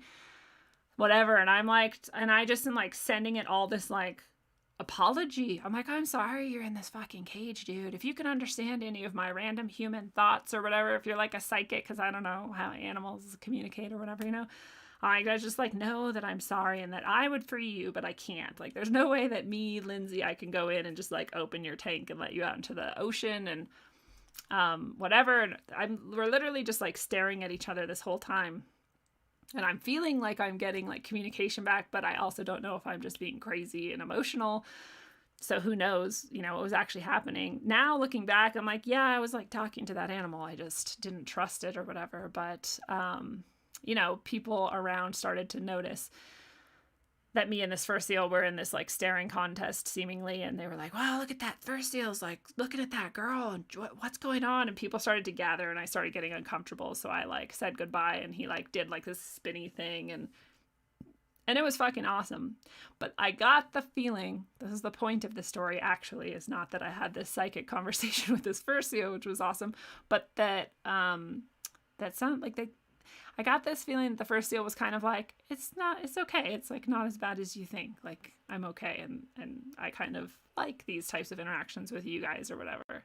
And so I guess the moral of that story is that tons of animals who are locked up in cages are ridiculously depressed about it and hate being there. And some of them don't hate it as much as we might think, at least in as much as they're in a place probably where they're respected, or like that they get to have interactions with humans that are positive or things like that. And it's like, I'm sure it's kind of like people, there's all sorts of different variety of like what an animal is going to like, enjoy, or, you know, there's just varying experiences just like there are with humans. So that was also a profound experience. I'm glad that I actually went and had that experience. I later learned, and this might be why that fur seal felt like kind of okay, or like I got that feeling that fur seal didn't mind it as much as I was projecting onto him that he must hate it or whatever.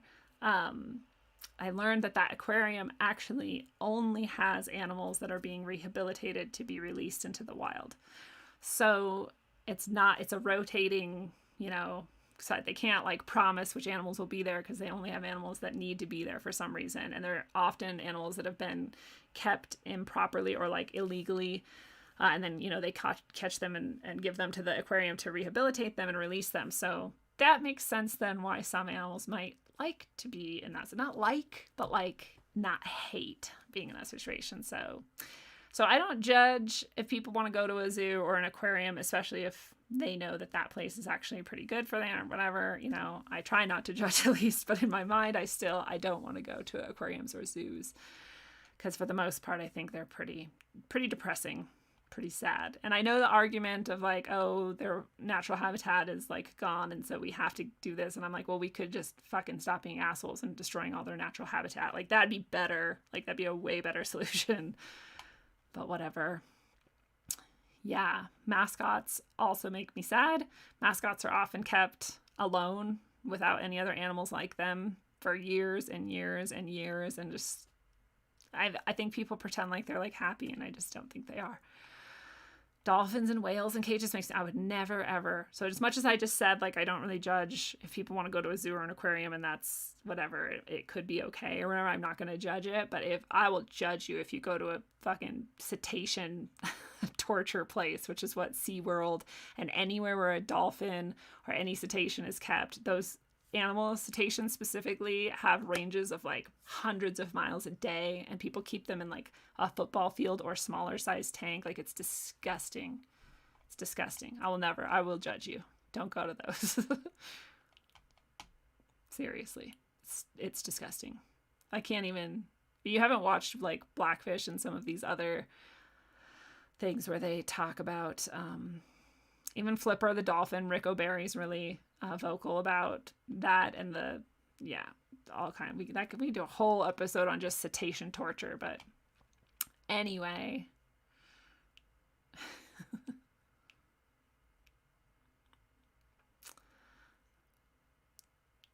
The drunken fool might be drunk. Just joking. I have typo trains too, where I like type it wrong and then I type it wrong and then I type it wrong again and then I start getting angry, so I keep typing it wrong again and I'm like, fuck. Oh my gosh.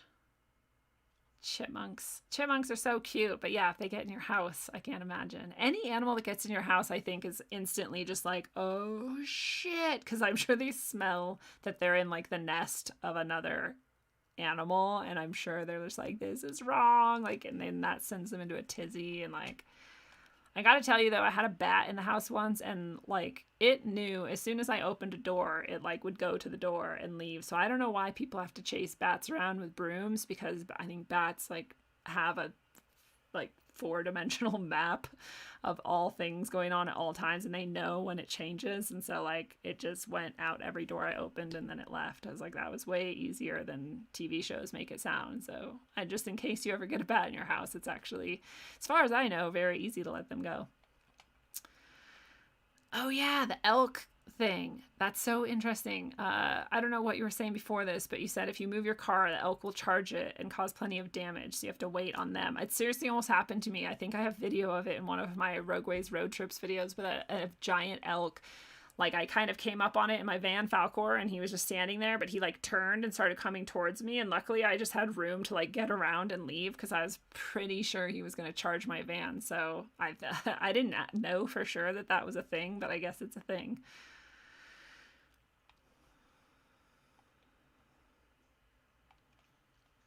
Gosu Necro, nice to see you. It says, have you heard of a so-called mouse utopia they made for a science experiment and what happened as the result? It's the same concept as the zoo. I don't know. I have not heard of that. I would like to look at it. Maybe I can look and find it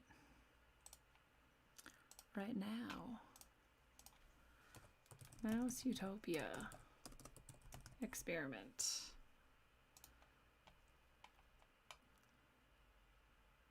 How mice turned their private paradise into a terrifying dystopia. Really? Okay, now we have to look at this together.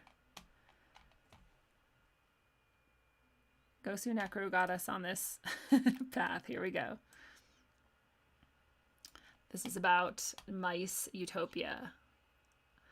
In 1972, animal behaviorist John Calhoun built a mouse paradise with beautiful buildings and limitless food. He introduced 8 mice to the population. 2 years later, the mice had created their own apocalypse. Here's why. Wow. Universe 25 was a giant box designed to be a rodent utopia. The trouble was, this utopia didn't have a benevolent creator. John B. Calhoun had designed quite a few mouse environments before he got to the 25th one and didn't expect to be watching a happy story. Divided into main squares and then subdivided into levels with ramps going up to apartments, the place looked great and was always kept stocked with food, but its inhabitants were doomed from the get-go. Universe 25 started out with 8 mice, 4 males, and 4 females. By day 560, the mouse population reached 2,200 and then steadily declined back down to unrecoverable extinction. Jesus. At the peak population, most mice spent every living second in the company of hundreds of other mice. They gathered in the main squares, waiting to be fed and occasionally attacking each other. Few females carried pregnancy to term, and the ones that did seemed to simply forget about their babies. They'd move half their litter away from danger and forgot the rest. Sometimes they'd drop and abandon a baby while they were carrying it. Why? The few secluded spaces housed a population Calhoun called the beautiful ones. Generally guarded by one male, the females and a few males inside the space didn't breed or fight or do anything but eat and groom and sleep. What? Is this real? Because this is like describing society, basically. When the population started declining, the beautiful ones were spared from violence and death, but had completely lost touch with social behaviors, including having sex or caring for their young. Just like our elite, they forget what life is even about. In 1972, with the baby boomers coming of age in an ever more crowded world and reports of riots in the cities, Universe 25 looked like a Malthusian nightmare. It even acquired its own catchy name, the behavioral sink. If starvation didn't kill everyone, people would destroy themselves. The best option was to flee to the country or the suburbs where people had space and a life was peaceful and natural.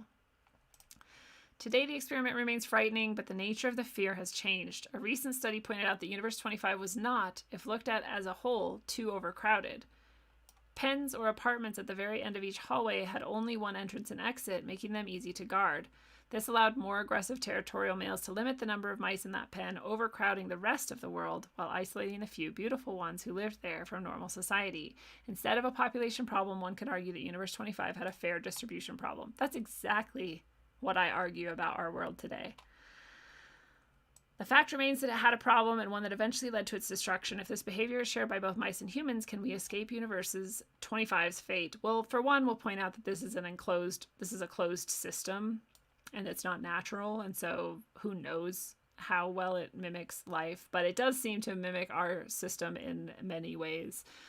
Especially as they describe how the elite class of mice acted. It seems pretty fitting or comparable to how our elites act. So that's interesting for sure.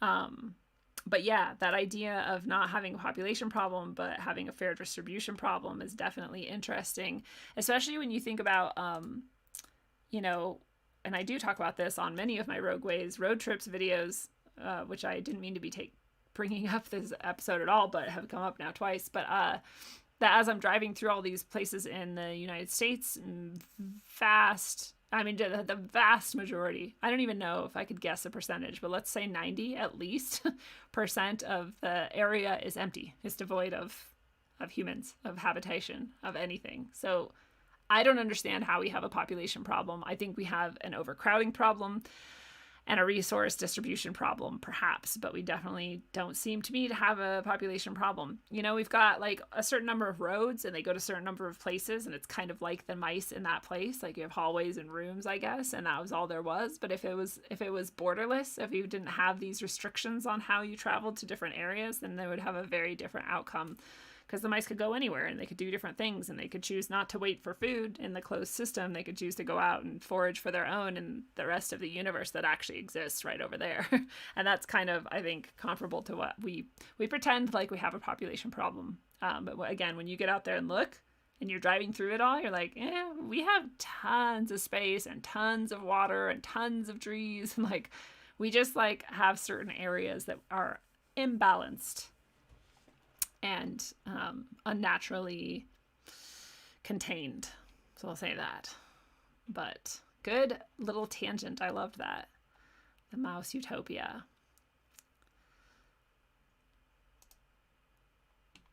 Yeah, I'm with you, Chris. Chris says, I know animals have emotions, but I'm eating a cheeseburger. I will probably eat meat forever, especially now that I do my autoimmune protocol diet. Meat is one of the things I can eat happily and have no problems with. And so I never was going to stop eating meat as far as I know, but now I really am not. It's the circle of life, dude. We all eat each other. Something eats me when I die too. If things go well, I guess. Bacteria and stuff. So cool. Sit on the beach in Florida and watch the dolphins. I love it, drunken fool. Pelicans are cool, dude. Watching pelicans fly and the way they all fly in like their line and they're like helping each other fly somehow or something. Like, I don't know, they have interesting behavior that I like to watch.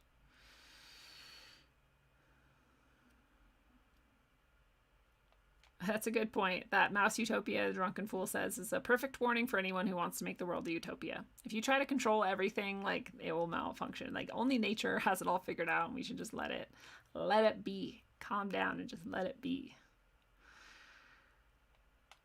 Vanguard. We have talked about the fires a lot. I talked about it last episode a lot, and I talked about it at the beginning of this episode a bit as well. And definitely I'm with you. It's not a gender reveal bomb that caused the spark. Possibly that gender reveal party did cause a spark that caused a blaze. I don't know, but like all these other fires, there's so many arsonists that have been caught. There's so many people finding evidence of arson. It's very obvious to me that there's a ton of arson going on. Someone did bring up a really good point that, the sort of right wing seems to be really focused on that these arsonists are all BLM and Antifa, and maybe they are. I don't know. Maybe they're not. It really doesn't matter. What really matters to me about it is that arsonists are starting all these fires because, again, people are going to use it to justify far overreaching tyrannical laws and programs in the name of stopping climate change. They're going to say these fires are they already are saying it. There's like a whole commercial, I guess, that Gavin Newsom did that was like apocalyptic and like, if you don't vote for Biden, you're like destined, you're like condemning the world to ending and like climate change, rah, and like all these fires are climate change. And it's like, there's no evidence for that. There's none. You know, when you're spraying like aluminum and cesium and brontium all over all the vegetation for years and years and years, and you're controlling drowning conditions, you're not allowing it to rain like it's normally supposed to be doing. Like, I don't know why people still don't understand that weather engineering is a fact. It's a scientific fact. Whether or not those planes are actually spewing chemtrails or contrails or whatever, I don't even care. Figure that out. It doesn't matter. You can think whatever you want about it. Doesn't change the fact that weather engineering happens. So the fact that people still don't understand that is crazy to me. But add weather engineering into this equation, and then you know for sure it's not climate change. It is maybe climate change, but it's human engineered climate change. Like, people are doing it on purpose. I always like to point out, if someone's listening enough that you can point it out, just ask them, why aren't we making it rain on top of any of these fires? Why have we never made it rain on any of these politicized fires? We've made it rain on other fires. We've done that in order to combat fire. We've been able to make it rain for over 100 years. It's like 120 years, as far as I know. I think it was 1901 was the first cloud seeding experiment, as far as I know, right? Documented. Somewhere near there, at least 1902, I don't know. 120 years we've been making it rain. Why are we making it rain on the fires? Right, and you can't tell me there's not enough particulate or whatever. There's like smoke everywhere. I don't know. It's crazy. So yeah, the fires are very, very obviously being started by lots and lots of arsonists. The main question I have is, how are these arsonists being maneuvered towards? There's no way it's just randomly occurring that all these people have decided to go start fires. Somebody or something is pushing them towards it. Radicalizing them to do it, or encouraging them to do it, paying them to do it. It could be all of the above. Again, I'll go back to suggesting that possibly targeted individuals and voice-to-skull technology and these types of things are being used to kind of force people to, just like in a lot of false flags that we see. And this is a massive false flag. They're like, oh, look, it's climate change. It's like, no, it's fucking crazy people with incendiaries and really tinder dry conditions.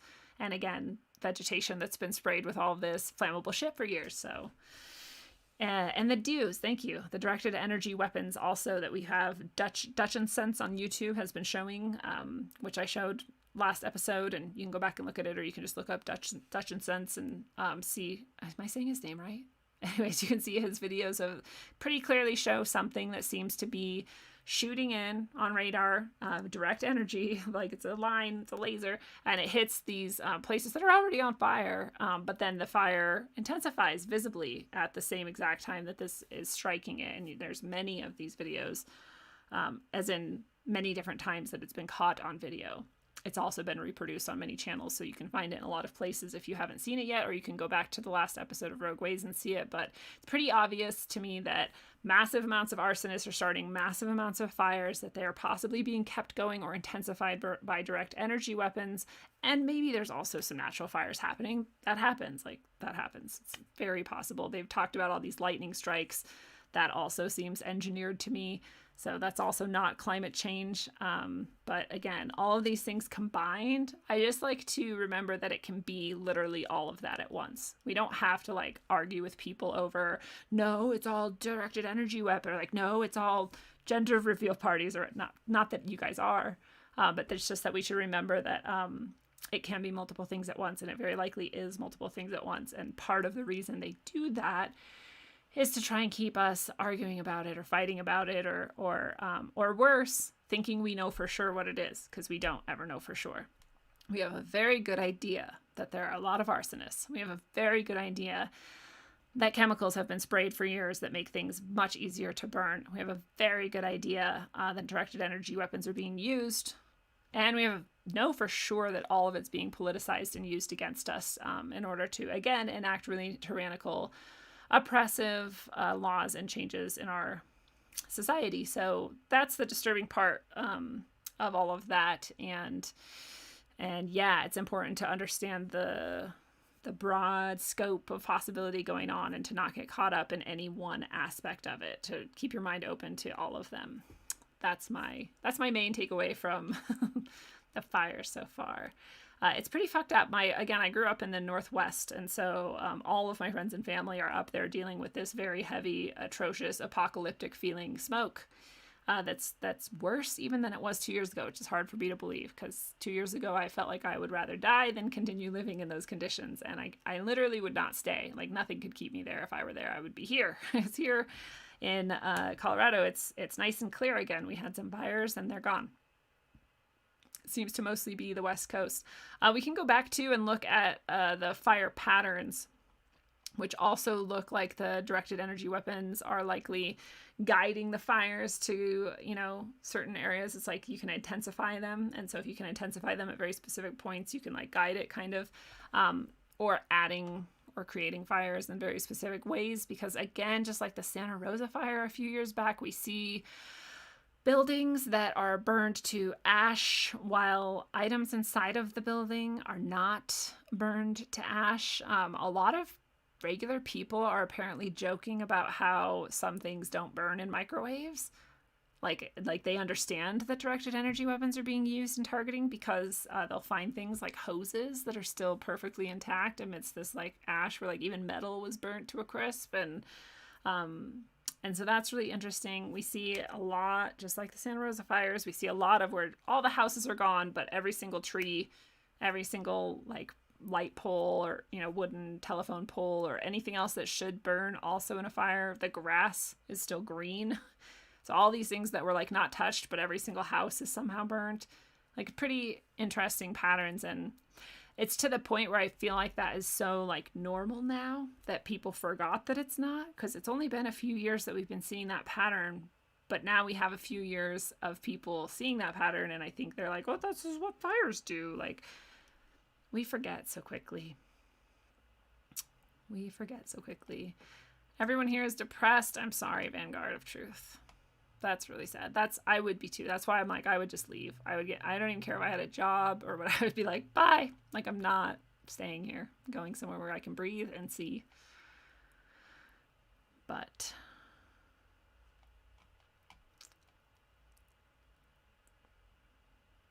Interesting. Drunken Fool says the political spectrum chart can be overlapped with people who admit diagnosis of a mental illness, and the craziest amount of mental illness is at both ends of the political spectrum. That makes so much sense.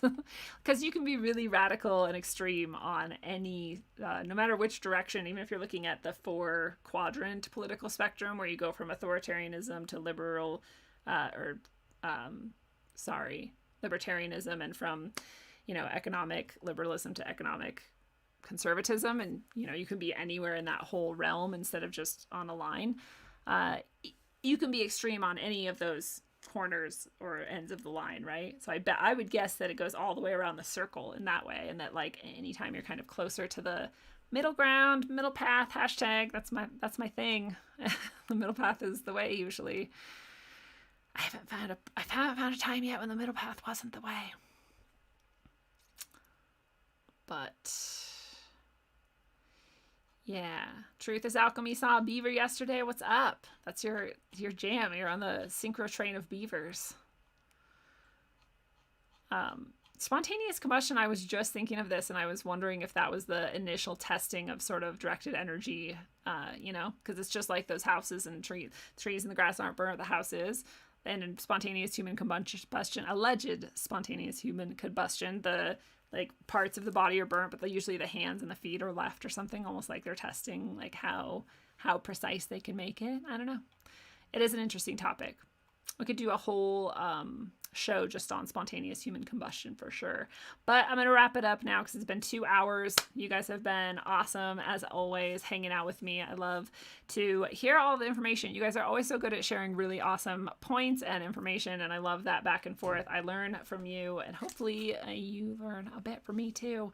And as always, I want to go back to highlighting that we can use animals and we can abuse animals in our lives, but I find it much more advantageous to us and the animals if we instead have a relationship with the animals and we invite them in our lives and we respect that and we allow them to have whatever freedom and independence they can as their own individual beings and souls, because that's what they are.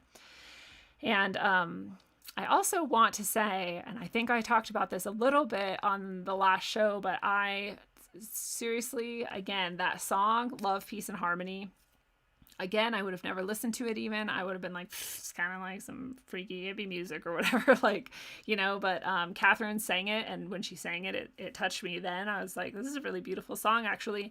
And then we did our very beautiful session, which if you haven't seen, go back and watch it. It's amazing. Either of the episodes or both, they're both very touching. She's an incredibly talented person. But again, that kind of touched me. And then I don't even remember why I decided to actually listen to it. Oh, because I was worried about my chicken, I think. And so I was playing it for her in hope, because Catherine had recommended that I do that. And so I played it for my chicken, and my chicken loved it. Both my chickens love this song. They like came towards it, and they were like clearly just like into it, and like, wow. And like it made them act better. Like I was less worried about them because they started behaving more normally again. And I could just tell that they really loved it. So, and then I started loving it. I was like, this song is actually really, like, it just feels really good. So I was like listening to it in the car, and I was like listening to the words, and I was like, it's so simple. It's such a simple song.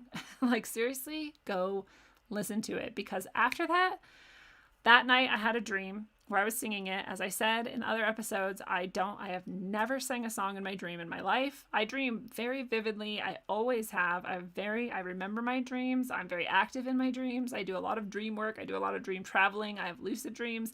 Like, the dream world is my jam. I've never sang a song in the dream. I've never heard music in dreams, ever. Neither of those things. And that night I was singing that song with my mother and my dead dog, and I was like teaching her how we can use this to heal ourselves and our animals. And I like woke up and I was like, I sang a song in my dream, and that song, I was like, wow, this song really like got into me. And then I was like, yeah, maybe, as I believe we do real work in our dreams, and that I always have, I'm like, I think I actually am like using this song to heal in my dream. Like, that was very powerful. And so it really touched me. It left an impression on me. The next night I have another dream. This is just the part I remember. I have another dream that I'm with almost just someone who I'm not even that close with, and an animal that I knew that they knew and is now dead also. And I'm again singing this song and doing this healing work. And I woke up and I'm like, again, like, that's really wild. So again, I'm like, listen to that song. I go the next night, I have another dream. This is the third night in a row now. Total stranger almost. Some animal I've never met, singing a song with them. Like, and I saw that there was like a line of people waiting with their animals. And I was like, all right, let's do this. I don't remember all of it. I just know that it happened. And then last night, what was it last night? Oh, last night I had 3, it wasn't animals anymore. It was 3 different people that I've known and have not necessarily had like a super healing, like we left things pretty poorly. And we had like in the dream world, we had this like forgiveness somewhat, we had some sort of like a reckoning with it. The song wasn't playing, but I know that it was somehow connected to this whole energy of like forgiveness and healing that's like flowing through me now because of this song. I'm not exaggerating this song. I don't think I can exaggerate this song's power. I think you should go listen to it. Then this girl who like this is years ago. Like I hadn't let go of this. I feel like I forgot it and I just like didn't care, never thought of this. But this girl, short story, I know I said I was going to shut things down, but here I go. I was at a party. I was the only person who wasn't drinking and smoking weed or doing whatever other drugs, which is very rare, like exceptionally. I think this is the only time I was ever at a party and not high. But I was very committed to my work for Ralph Nader at the time, which is its whole own story as well. But so I was like, I'm not drinking or something, so I have to wake up and go volunteer for Ralph Nader. So like, I'm just here to hang out with you guys. I'm gonna go home. It was like the first time I was ever serious in my life. And the cops knock on the door. So I'm like, eventually. So I'm like, well, I'm the only person who's even sober, so I should probably go answer the door. And so I answer the door and I'm like, oh, hi, how can we help you? Like, I'm like being very like sweet and whatever. And they're like, we need to come in. And I was like, whoa, like you have like a warrant or, you can't just come in. And they grabbed me and threw me on the ground. And they barged in, searched the house, like picked me up, threw me against the wall. Like I was like trying really hard not to cry at this point. Long story short, they basically like abused me a bit. I had bruises. It wasn't horrible. They didn't like brutalize me, but it was terrifying and horrible. And this is added to my hatred of cops for a very long time. Charged me with things that I never even did. Like such a long, stupid story. I got charged with possession of a weapon with intent to use. There was no weapon anywhere on the premises. It was just total bullshit. That's again, its whole own story. She was there that night. The shorter end of the story. And so as things all panned out, I was like, well, I'm not backing down. Like I'm going to take this to court and fight it. But I need you guys. You were there. You saw them just throw the door up and grab me and throw me on the ground. And so you can at least testify to that I was abused by these police, and everybody pussied out and nobody would do it. So you learn who your friends are. Excuse me. But she was not just refusing to do it like some of my other friends were. And they were honest. They were like, I'm too scared. Like, I'm not going to go to the court and talk out against these cops who are then going to like terrorize, like pull me over all the time and like do all this. Like, that's like kind of fair, right? Like, I'm even mad, honestly. Like, I'm mad, but I'm also like, I don't know. I understand at least. But this girl like made it a point to like make fun of me for it. She was like, I don't even remember what she did or said, but I was like, fuck that bitch. And so we had beef. And it was hurtful because like and she's supposed to be a Christian. And I was just like, you're not a fucking Christian. You won't even stand up against an abuser for someone who's being oppressed. Like that's very un-Christ-like basically. And I was just mad at her because I was like, what a fucking whore. Like you, like you're supposed to help people, especially your friends when you can. And again, if you would have just said I'm too scared to or something, like that'd be a different story. But to like make fun of me for getting beat up by the police and whatever. So it did hurt my feelings. But again, that was 20 years ago, literally. So like I have not thought about that since then. You're probably wondering what the fuck this has to do with anything. Basically, yesterday, was it yesterday? I think it was yesterday.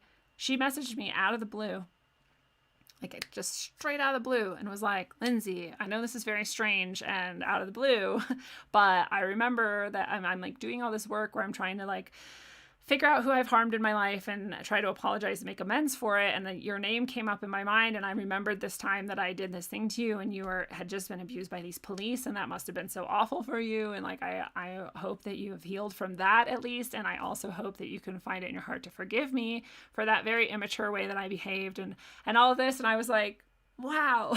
Because again, I'm like, this song, I'm like doing all this work with forgiveness and healing with Catherine on the show. And then in my dreams, I'm doing all this work with forgiveness and healing. And then this random ass person from 20 years ago just like comes out and apologizes for something that I would have probably very likely not really thought of very often ever again, because I don't even tell that story very often. I don't think about it very often. I'm like over it, you know, but like, and it was very, very touching. And I was like, of course, like, thank you. And I was like, I'm proud of you for doing this. How many people go through their life and apologize, especially if they're not in a 12-step program and they're just doing it generally, like genuinely, they just came to it as a thing they wanted to do. Like, that is pretty cool. And that's exactly the type of work that I promote on this show and that I want to do in myself. Like, I want to always keep uprooting anything I can that doesn't belong to me and getting rid of it, and, you know, healing as much as possible, and then empowering other people to do the same. And here, this is just totally supposedly random thing, but I know that it's connected to this song and this work, because I feel like those ripples just go out and they come back to you. And I love it. And so it was just a perfect example of how everything that we put out does come back to us. It was a perfect example of how healing ourselves heals others, you know, because that's literally what she's doing. That's what I'm hopefully doing. I mean, it was pretty awesome and beautiful. So again, this song, I give it up all to this song's power. And it's another one of those things where I'm like, I don't just buy into random shit. I have to see actual evidence and actual results from something for me to be like, okay, this like has some merit. And this song has won me over. Like, that's way too much evidence for me to show that this song has, you know, my chickens loved it. They started acting more normal and feeling better. Like, I had those dreams. This girl comes and does this. I'm just like, this is amazing. So I highly recommend. I know Catherine recommended it. You heard her sing it. Seriously, go listen to it. Like, put it on whenever you're just randomly doing nothing. And I even now do it when I'm doing my readings. I have it playing really softly in the background, like, not to be distracting, but just to like add that little boost to the reading. And I think that it's making the readings even more powerful. So I'm a big fan, and it's a good place to bring things. I don't even remember how I got off on this tangent, but it has nothing to do with Beavers airdropping, except that Beavers would like this song too. And we're all in this together, interwoven somehow, and everything we do goes out and it comes back to us. So keep that in mind. Keep that song. Just go listen to it. Especially if you're sitting there like, yeah, fucking right, like whatever. Just like try it. You have nothing to lose, right? And it could be something that causes transformational shifts within you. So, yes. And yeah. And again, I kind of want to go like do a forgiveness session with those cops, you know, because fuck them. Like, that was horribly real. I was just a little girl and there was 3 adult men throwing me around and treating me like shit. But, you know, that's exactly the type of shit that we have to learn to heal and forgive in order to like get past it all and make the world a better place for everybody. So that's my story. I'm sticking to it. And again, thank you all for being here tonight and making it this far, especially. And I really love your interaction and your support. And go check out rogueways.org. Grab yourself an Organite pendant. Get a reading if you're into readings. The tarot readings have been coming heavy lately. I've been doing a lot. I've been kept very busy with readings and guidance sessions as well. And if you didn't know that I do guidance sessions, I do. If you don't necessarily want a reading, but you just want to understand yourself more deeply, your spiritual path more deeply, if you have just kind of general questions that there's not a lot of people in the world that talk about these types of things, then that is the time that we can set aside to kind of attack any aspect of yourself that you would like to, and get it sussed out and organized and get you on a path that you like. So guidance sessions are available also. I really love doing those. And of course, the book, Earth, A Trough in Time, fantastic book. Such great reviews already on the site. I really appreciate those people who have already read it. Super quick readers, you guys, and already reviewed it. It's very flattering and very appreciated. So thank you all. And so until we can get to the point where we don't need to parachute beavers around, we don't need to rearrange nature, we don't need to keep animals in cages for our own satisfaction, we can realize that every living thing is its own individual, independent being that deserves respect and, its path in life. And until we can work with all of those forces as a partnership, instead of a domination station situation, then I hope that you travel well, aim for balance, and always look inside first. Mwah.